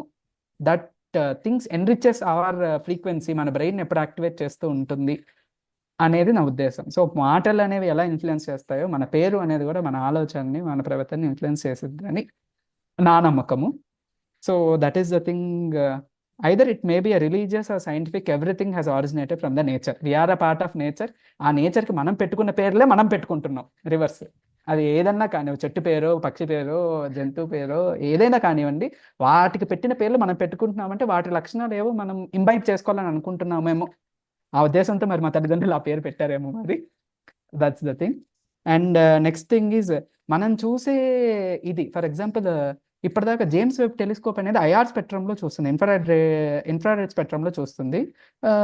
విజిబుల్ రీజియన్ ఉంది, విజిబుల్ రీజియన్లో మనకు కొన్ని కనబడలేదు. ఎప్పుడైతే జేమ్స్ వెబ్ టెలిస్కోప్ ద్వారా చూసామో ఐఆర్ రేడియేషన్ లెవెల్లో, ఇన్ఫ్రారెడ్ లెవెల్లో మనకు కొన్ని కనబడ్డాయి. సో మనం ఎప్పుడైతే మన కాన్షియస్నెస్ ఆఫ్ బ్రెయిన్ ఆర్ మన రిసెప్టివిటీ ఎప్పుడైతే మనం ఆ లెవెల్కి మనం ఎన్రిచ్ చేసుకోగలమో ఆ స్థాయి విషయాలు అప్పుడే అర్థమవుతాయి. అప్పటిదాకా అవి నిజాలు కాదు, ఆ రిసెప్టివిటీని మనం పెంచుకున్నప్పుడు అవి నిజాలు అవుతాయి. ఇంకొకటి, మనం సైంటిఫిక్ విషయాన్ని కన్వే చేసేటప్పుడు రఘు సార్ ఉన్నారు, ఆర్యభట్ట గారు అర్థం చేసుకుంటారో లేదో అప్పుడు పీపుల్ అని చెప్పి. సో ఎప్పుడైనా మనకు కమ్యూనికేట్ చేసేటప్పుడు at what level the public receptivities అనేది కూడా మనం గుర్తుపెట్టుకొని, ఇంకొకసారి కూడా నాకు అడ్వైస్ చేస్తారు, డైరెక్ట్గా మనం సైంటిఫిక్ వాటిని మనం ఎక్స్పెరిమెంట్స్ని పీపుల్కి కమ్యూనికేట్ చేయలేము అని. సో అట్ ఆ రిసెప్టివిటీ ఉన్న లెవెల్కి పీపుల్ ఇంప్రూవ్ అయ్యారు అనుకుంటే వీ కెన్, ఆర్ అదర్వైజ్ మనమే ఆ రిసెప్టివిటీకి దిగి ఆ నిజాన్ని ఎంత స్మూత్గా చెప్పచ్చు, ఆ లెవెల్కి అర్థమయ్యేటట్టు ఎలా చెప్పచ్చు అనేది, that is the point of thing ఇక్కడ రిక్వైర్డ్ అని నేను నమ్ముతున్నాను. ప్రస్తుతం ఉన్న సినారియోలో we youth also required that thing అనమాట. ఎందుకంటే మీరు ఆ కాలంలో అన్ని చూసిన వాళ్ళు, మేము నెక్స్ట్ చూడబోతున్నాము. సో ఆ అనుభవాన్ని మేము మాకు తగ్గట్టు వడకాచుకొని ఇప్పటికి ఏం అవసరమో మేము మీ అనుభవాలు ఇంకా భయంకరంగా ఉంటాయి. మా అనుభవాల కంటే మీ అనుభవాలు ఇంకా భయంకరంగా ఉంటాయి. ఎందుకంటే మా టైంలో రేషనాలిటీకి తగినంత స్కోప్ ఉండేది, ఇప్పుడు లేదు, తగ్గిపోతుంది. జాగ్రత్త. Sure sir. And next thing, మన వేదాలు అవన్నీ, వేదాలు కానీ భాగవతం కానీ రామాయణం కానీ అన్నీ ఈ నాలెడ్జ్ని మనతో షేర్ చేస్తున్నాయి కూడా. ద థింగ్ ఈజ్, మన ఆలోచన అనేది ఎప్పుడైతే మనము ఒక ఏరోప్లేన్లో ఉండి కింద భూమిని చూసిన దాన్ని, భూమి మీద నించొని ఏరోప్లేన్ చూసిన దానికి చాలా తేడా ఉంటుంది. భూమి మీద నించొని ఏరోప్లేన్ చూస్తే అది చిన్న పక్షిలా కనబడింది, ఏరోప్లేన్లో నించొని భూమి మీదకి చూస్తే ఈ చూసే మనిషి చిన్న పురుగులా కనబడతారు. So whenever the young mind is prepared, open mindedness ఎప్పుడైతే వస్తుందో యూత్ అనేవాళ్ళు, ఎవ్రీథింగ్ దే యాక్సెప్ట్. ఫస్ట్ తప్పు చేసామనేదే యాక్సెప్ట్ చేయలేనప్పుడు then how can they accept that everything is present in, మన దగ్గర ఆల్రెడీ ఉందిరా బాబు అనేదాన్ని కూడా యాక్సెప్ట్ చేయాలి కదా. వాళ్ళు ఎప్పుడైతే యాక్సెప్ట్ చేస్తారో, ఫస్ట్ థింగ్ యాక్సెప్ట్ చేస్తారు, యాక్సెప్ట్ చేసిన తర్వాత శోధించడం మొదలు పెడతారు, దాని తర్వాత తెలుసుకుంటారు. అందులోని ఇప్పుడు సోషల్ రిలేషన్స్ కూడా ఎలా ఉన్నాయంటే, ఇదివరకు పెద్దవాళ్ళకి యూత్కి చాలా కనెక్షన్ ఉండేది. బాబాయో పిన్నినో లేకపోతే తాతయ్య అమ్మమ్మలు నాయనమ్మలు జేజమ్మలు కూడా ఉండేవాళ్ళు. అంత రిలేషన్ ఉండేది. ఇప్పుడు యూత్కి ఎప్పుడైతే మనము సోషల్ రిలేషన్ని మిస్ చేస్తున్నామో, పర్సన్నే కాదు ఆ పర్సన్తో ఉన్న టైం లైన్ని కూడా మిస్ అయిపోతున్నాం. వాళ్ళు ఒక టైం లైన్ని చూసుంటారు. మా తాతగారు 1940 నుంచి 2000 దాకా చూశారు. నేను 2000 నుంచి 2060 దాకా చూస్తానేమో. నేను ఆ టైం లైన్ మిస్ అయిపోయాను. మా తాతగారితో మాట్లాడలేదంటే నేను 1940s టైం లైన్ మిస్ అయిపోయాను. ఆ టైం లైన్తో పాటు ఆ టైంలో ఉన్న రిచువల్స్, లాంగ్వేజ్, నాలెడ్జ్, విజ్డమ్ అంతా మిస్ అయ్యాను. సో ఎవరు ఈ కాలంలో ఉన్న టైం లైన్ వాళ్ళు చెప్పాలి, అరే బాబు ఉందిరా బాబు అక్కడ, మీరు అర్థం చేసుకొని ఈ టైం వాళ్ళకి అర్థమయ్యేటట్టు చెప్పాలి. ఆ నాలెడ్జ్ గ్యాప్ని బ్రిడ్జ్ చేయడానికి రిసెప్టివిటీ, వీళ్ళ రిసెప్టివిటీ వేరు, వీళ్ళ రిసెప్టివిటీ వేరు. సో ఐదర్ వీళ్ళన్నా వీళ్ళ రిసెప్టివిటీకి రీచ్ అవ్వాలి, లేకపోతే వీళ్ళన్నా వాళ్ళ రిసెప్టివిటీకి వెళ్ళాలి అనమాట. So that receptivity matters here. Everything is there, that is true. And the next thing is for అన్నీ తెలుసుకోవటం. ఇప్పుడు చపాతీ పిండి ఉంటేనే దాన్ని చపాతీ చేసుకోవచ్చు, పూరి చేసుకోవచ్చు, దాన్ని వివిధ రకాలుగా పిండి వంటలుగా కూడా మనం చేస్తాము. ఎప్పుడైతే మనం అన్ని విషయాల గురించి మనకు ఒక నాలెడ్జ్ ఉంటుందో, ఒకళ్ళు అడిగారు, ఒక లేడీ చర్చ్కి వెళ్తుంది, రిలీజియస్వి వింటుంది, ఇట్లా అన్ని నాస్తికపరమైన వింటుంది. ఎప్పుడైతే వాళ్ళకి ఆ నాలెడ్జ్, ఆ రా మెటీరియల్ ఉంటుందో, then only they can decide which is wrong, which is right అని వాళ్ళంతటి వాళ్ళు తెలుసుకోగలరు. సో అన్నీ తెలుసుకోవటం అనేది క్యూరియాసిటీ కిందకు వస్తుంది. So curiosity is the first step of scientific temper. Yes, that attitude is correct attitude for going the scientific temper. And also మన పద్ధతులు, ఆచారాలు, ఒత్తుల దగ్గరకు వచ్చి దీపం పెట్టడము, మనం పూజ ఎందుకు చేస్తున్నాం అంటే we need a focus brain. మన ఫోకస్ని పెంచుకోవటానికి ఒక అరోమా థెరపీ ఉంది ఆ పూజలోనే. యువర్ ఒక డెడికేషన్, డిసిప్లిన్ని బిల్డ్ చేసుకుంటున్నాం మనం పూజ ద్వారా. సో ఎప్పుడైతే దాన్ని మనం ఆ దృక్కోణంలో చూస్తామో, చూసే పర్స్పెక్టివ్ మొత్తం మారిపోయింది. ఇప్పటిదాకా మనం పూజ ఎందుకు చేస్తున్నాం అనేది మొత్తం మారిపోతుంది. Whenever you are connected with your language, మన తెలుగు భాషతో మనం ఎప్పుడైతే కనెక్ట్ అయి ఉంటామో, దెన్ ఎవ్రీథింగ్ కమ్స్ బ్యాక్. మధ్యలో ఒక ఎరా వచ్చింది అనమాట, ఇంగ్లీష్ మాట్లాడితేనే గొప్ప అనే ఎరా వచ్చింది. ఆ పేరెంట్స్ ఇప్పుడు పేరెంట్స్ అయ్యారు అనమాట, మిడ్స్ నాకన్నా కొంచెం పెద్దవాళ్ళు సార్. సో ఇప్పుడు వాళ్ళు ఏంటంటే ఇంగ్లీషే మాట్లాడాలన్నా, నేనంటే నేను ఇంట్లో కూడా ఇంగ్లీష్ మాట్లాడితే ఇంగ్లీష్ కల్చర్ వచ్చేది, కానీ how can you get your Telugu culture? నీ నేటివిటీ నువ్వు ఎలా తెలుసుకుంటావు? ఎప్పుడైతే నువ్వు గ్రాస్ రూట్స్తో లింక్ అయి ఉండవో, తెగిపోయిన గాలిపటంలాగా ఎగురుతూనే ఉంటావు. గ్రాస్ రూట్స్తో లింక్ అయి ఉన్నంత వరకే నీకు వాల్యూ ఎప్పుడైనా. సో ఆ గ్రాస్ రూట్స్ని కూడా తెలుసుకోవాలి అనమాట. అండ్ ఇంకొక విషయం అడిగాడు, సూర్యుడు స్టార్ అని కొంతమంది అంటారు, గాడ్ అని కొంతమంది అంటారు, రొటేటింగ్ తిరుగుతూ ఉంటాడని కొంతమంది అంటారు. ద థింగ్ ఈజ్, మన గెలాక్సీ, మిల్కీవే గెలాక్సీలో మనది ఒక సిస్టమ్, సోలార్ సిస్టమ్. అలా చాలా సోలార్ సిస్టమ్స్ ఉంటాయి. ఈ సోలార్ సిస్టమ్స్ అన్నీ కూడా సైంటిస్ట్ కనుక్కున్నది ఏమంటే, they move at a certain speed towards the centre of the universe. So here the thing is, the god అని ఎందుకు అన్నారు అంటే, ప్రీవియస్లీ బ్యాక్ ఇందాక మీకు చెప్పా కదా, రిసెప్టివిటీని రీచ్ అవ్వాలని చెప్పి. ఎప్పుడైతే దైవభక్తి అంటామో జనాలు తొందరగా రిసీవ్ చేసుకుంటారు దాన్ని. సో ఆ ఉద్దేశంలో అలా పెట్టారేమో గాడ్ అనే ఉద్దేశంలో, ఆ రీజనింగ్ని రీచ్ చేయడానికి చేశారు. కానీ అది ఫార్వర్డ్ టు దిస్ టైమ్ ఆ వెనక రీజనింగ్ని మర్చిపోయాం, గాడ్ అనేది గుర్తుంచుకున్నాం మనం. ద ఓన్లీ థింగ్ అదొకటి పెట్టుకున్నాము. అది నిజంగా స్టారే, సన్ మూవ్ అవుతుంది, సన్తో పాటు మనము మూవ్ అవుతున్న గెలాక్సీ మొత్తం ఒక డైరెక్షన్లో మూవ్ అవుతుంది టువర్డ్స్ ద సెంటర్ అనేది ఒక పాయింట్. నెక్స్ట్, మేషరాశిలోకి సూర్యుడు అడుగు పెట్టడము అనేది అంటే, ఇప్పుడు మనం తినే ఆహారము మన మీద ఎఫెక్ట్ చూపిస్తుందా? చూపిస్తుంది. మనము ఏ భూమిలో పండించామో దాన్ని బట్టి దాంట్లోకి న్యూట్రియంట్స్ వస్తాయి కదా, ఆ న్యూట్రియంట్స్నే మనం తీసుకుంటున్నాం కదా. అలాంటప్పుడు ఈ భూమి మీద ఉన్న solid or liquid or gas మనల్ని ఇన్ఫ్లుయెన్స్ చేస్తుంది అన్నప్పుడు, why can't a particle that is revolving around the sun or a planet? ఎందుకంటే థియరీ ఆఫ్ రిలేటివిటీ అంటే ఏంటి, మొత్తం మనం ఒక గ్రావిటేషనల్ పూల్లో ఉన్నాము, ఆ గ్రావిటేషనల్ పూల్లో టైం అనేది బెండ్ అవుతుంది, ఇంకో డైమెన్షన్ అంటున్నాము. So some solid some way is had some effect, మన మీద కొంత ఎఫెక్ట్ అయితే చూపిస్తుంది. వాట్ ఈజ్ వాట్ అనేది ఇంకా మనం డీటెయిల్డ్గా దాని మీద స్టడీ చేయట్లేదేమో అని నాకు అనిపిస్తుంది. దాని మీద స్టడీ చేయాలి. స్టార్స్ మేషరాశి లేకపోతే వృషభ రాశి అని వాళ్ళు పెట్టింది చూస్తే మనం, ఆ స్టార్ కాన్స్టలేషన్స్ అంటాము, గ్రూప్ ఆఫ్ కాన్స్టలేషన్స్ ఆ పేర్లో ఉంటాయి. పెళ్ళప్పుడు అరుంధతి నక్షత్రం అనేది కూడా బైనరీ కాన్స్టలేషన్, అది ఒక స్టార్ చుట్టూ ఒకటి తిరిగేది. సో నేచర్లో మనం పాటించాల్సిన వాటిని నేచర్ని ఎగ్జాంపుల్గా చూపిస్తున్నా. ఫర్ సపోజ్ బుల్లెట్ ట్రైన్కి ఆ లాంగ్ బీక్ ఎందుకు ఉంటుందంటే హమ్మింగ్ బర్డ్ని చూసి ఆ బీక్ని పెట్టారు. ఎందుకంటే when it is getting out of a tunnel ఆ ప్రెషర్కి సౌండ్ వస్తుందని చెప్పి సరౌండింగ్ ఏరియా మొత్తం కూడా ఆ బుల్లెట్ ట్రైన్ మోడల్ని హమ్మింగ్ బర్డ్ బీక్ మరి అంత ఫాస్ట్గా మూవ్ అవుతుంది కదా హమ్మింగ్ బర్డ్ ఎలా అని నేచర్ నుంచి ఇన్స్పిరేషన్ తీసుకొని చేసింది అనమాట. So everything you are showing an example in the nature but not the thing. You need to go behind it. దాన్ని నిజంగా మనము స్టడీ చేయాలి ఆ వెనక ఏముంది అనేది. ఇంకొక విషయం, అవునా కాదా అనేది పర్టికులర్గా ఒక రేషనల్ థింకింగ్లో వెళ్ళేటప్పుడు రెండు పక్కల ఆలోచించాలి. ఇది మంచి అయితే ఇది మంచి ఎందుకు, ఇది చెడు అయితే ఇది చెడు ఎందుకు అనే రెండు పక్కల మనం ఆలోచించాలి. ఎప్పుడైతే మంచికి చెడుకు మధ్య మనం ఒక రిజిడ్ గీత గీసుకొని ఉంటామో అటుపక్కకో ఇటుపక్కకో మనం వాలిపోవాల్సి ఉంటుంది. సో మన మైండ్ ఎప్పుడు ఫ్లెక్సిబుల్గా రెండిటి వైపు ఆలోచించగలిగే ఇది ఉండాలి. యువతల మనిషి మనతో నెగిటివ్గా మాట్లాడుతున్నాడు అంటే what might be his circumstances అని ఆలోచించుకోవటం కూడా తెలియాలి అని నేను అనుకుంటున్నాను. దాన్నే ఏమంటారంటే SIT in the shoes of other people అని కూడా అంటారు. బట్ అంత ఓపిక ప్రస్తుతానికి మనకి లేదు, మనం అంత ఓపికగా ఉండట్లేదు.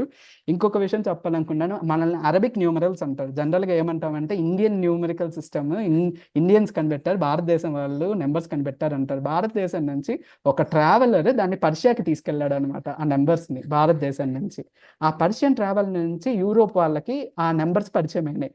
అది పర్షియన్ న్యూమరల్స్ అని కూడా పెట్టకుండా వాళ్ళకి నోరు తెరక అరబిక్ న్యూమరల్స్ అని పెట్టారు. This is somewhere I heard అనమాట. సో ఎవరి ద్వారా పరిచయం అయిందో వాళ్ళ పేరు వస్తుంది. మనం లాక్ అయ్యేది ఏంటంటే అన్ని మనం చేసాము. మన పెద్దలు కానీ అంతా ఓరల్గా పాస్ చేసేవాళ్ళు నాలెడ్జ్ని. రిటర్న్గా డాక్యుమెంటేటెడ్గా చాలా తక్కువ ఉండేది. ఆ డాక్యుమెంట్స్ని సంస్కృతం లాంగ్వేజే మనకు తెలియదు, కానీ మనం మొత్తం సంస్కృతంలో ఉంది. Then how can you decode your past history? ఆ సంస్కృతం లాంగ్వేజ్ తెలిసి everything is linked to the language. Knowledge కానీ కల్చర్ కానీ ట్రెడిషన్ కానీ ముందు ఆ సంస్కృతం లాంగ్వేజ్ తెలుసుకుంటే then you can know the perfect. ఎన్ని అనువాదాలు చదివినా కానీ సంస్కృతంలో ఉన్న మహాభారతాన్ని చదివిన దానికి తెలుగు అనువాదానికి ఎక్కడో అక్కడ మెలుకుంటానే ఉంటుంది. That is my thing. And ఎప్పుడైతే హృదయానికి మెదడికి సంఘర్షణ అనేది చాలా important. Necessity is the mother of everything అన్నట్టు. ఎప్పుడైతే మనిషి సంఘర్షణని వీడి ప్రశాంతతకు అలవాటు పడతాడో దేర్ ఎండ్స్ ద గ్రోత్. మనం నిరంతరం సంఘర్షిస్తూనే ఉండాలి. మనం ఈ నేచర్లో బతకడానికి సంఘర్షణే, మన ఆలోచనలో సంఘర్షణ ఉన్నప్పుడే మనము పురోగతి వైపు మనము వెళ్ళగలుగుతాము. సో నెగిటివ్ పీపుల్ అప్రోచ్ అనేది యువతల వాళ్ళ వైపు నుంచి కూడా మనం అర్థం చేసుకోగలిగినప్పుడు నెగిటివ్ పీపుల్కి మనం ఆన్సర్ చెప్పగలను అనుకుంటున్నాము. If they are negative to you, you have your value, you have your truth, you respect your truth. No one needs to give a justification or thing నువ్వు నిజమే చెప్తున్నావు లేకపోతే నీకు నేను వాల్యూ ఇస్తున్నాను. When you have your self truth అనేది ఈ రోజు కాకపోయినా రేపైనా బయటపడుద్ది. అందుకని దాన్ని నిజం నిప్పు లాంటిది అనేది అందుకనే అనమాట. ఈ రోజు కాకపోయినా రేపైనా అది బయటపడుద్ది. ఆ ట్రూత్ని వాళ్ళు ఈ రోజు నమ్మలేదా? ఎఫెక్టెడ్ పర్సన్ మీరైతే మీరు ఆలోచించండి. ఎఫెక్టెడ్ పర్సన్ వాళ్ళు అనుకోండి, నిజం చెప్పి వదిలేయండి. అది వాళ్ళ ఇష్టానికి, అది వాళ్ళు ఆలోచన చేయాల్సింది, వాళ్ళు వర్కౌట్ చేయాల్సింది, మనం పట్టించుకోవాల్సినంత అవసరమే లేదు. ఇంకొకటి మన గురించి వేరే వాళ్ళు ఏదో అనుకుంటారు అనుకుంటే ఎవరి లైఫ్లో వాళ్ళు బిజీగా ఉన్నారు. ఎవరి గురించి ఏమి అనుకోరు. ముందు మన గురించి మనమే మన ఆలోచనలతో మనల్ని మనమే కిల్ చేసుకుంటున్నాం. జస్ట్ మన ఆలోచనని కొంత రిఫైన్ చేసుకుంటే బాగుంటుంది. సో నాకు చాలా మంది పెద్దలు అనుభవజ్ఞుల మధ్య మాట్లాడడానికి నాకు ఈ అవకాశం ఇచ్చిన రఘు సార్కి, ప్రకాష్ సార్కి అందరికీ చాలా ధన్యవాదాలు. నన్ను పరిచయం చేసిన అశోక్ సార్కి చాలా ధన్యవాదాలు. ఎంతో నా బాధ్యతల్ని గుర్తు చేశారు. ఎన్నో సలహాలు, అనుభవాలని నాకు పరిచయం చేసినందుకు ఈ సిఎస్డిసికి పాదాభివందనాలు, కృతజ్ఞతలను తెలుపుకుంటున్నాను. Thank you very much Srinivas. మేము కూడా ఒక యంగ్స్టర్ మాట్లాడడం వల్ల మేము కూడా కొంత ఏమంటుందని రిఫ్రెష్ అయ్యాం. Thank you very much. Ravikumar గారు, మీరు కాషన్ చేశారు మమ్మల్ని, ప్రెడిక్షన్ వర్షం వస్తుందేమోనని. ప్రకాష్ గారు ఏమో రాదు అన్నారు. ఆయన ఎన్విరాన్మెంటల్ స్టడీస్ సార్ ఆయన సబ్జెక్ట్. ఆయన గోల్డ్ మెడలిస్ట్. ఆయన హీ వాజ్ లాస్ట్ ఎగ్జామ్స్ రాసే ముందు బయటకు వచ్చాడు, ఉద్యోగం వచ్చిందని చెప్పేసి. హీ వాజ్ ద ఆంధ్ర యూనివర్సిటీలో గోల్డ్ మెడలిస్ట్. ఫస్ట్ ఇయర్ లోను, సెకండ్ ఇయర్ లో కూడా about to. Is a great. ఆయన ఎంఎస్సీ లో ఆయన స్టడీసే అది environment studies. Srinivas Pavan Kumar reply కూడా బాగా ఇచ్చారు. చాలా ఎక్సలెంట్. ఆల్ ద బెస్ట్ బాబు. Thank you all for your kind contribution sir. Thank you Srinivas Pavan. Thank you doctor Ashok Reddy. And for all participants, thank you very much. We are closing the session for today. We'll be meeting again next week with another subject. Thank you.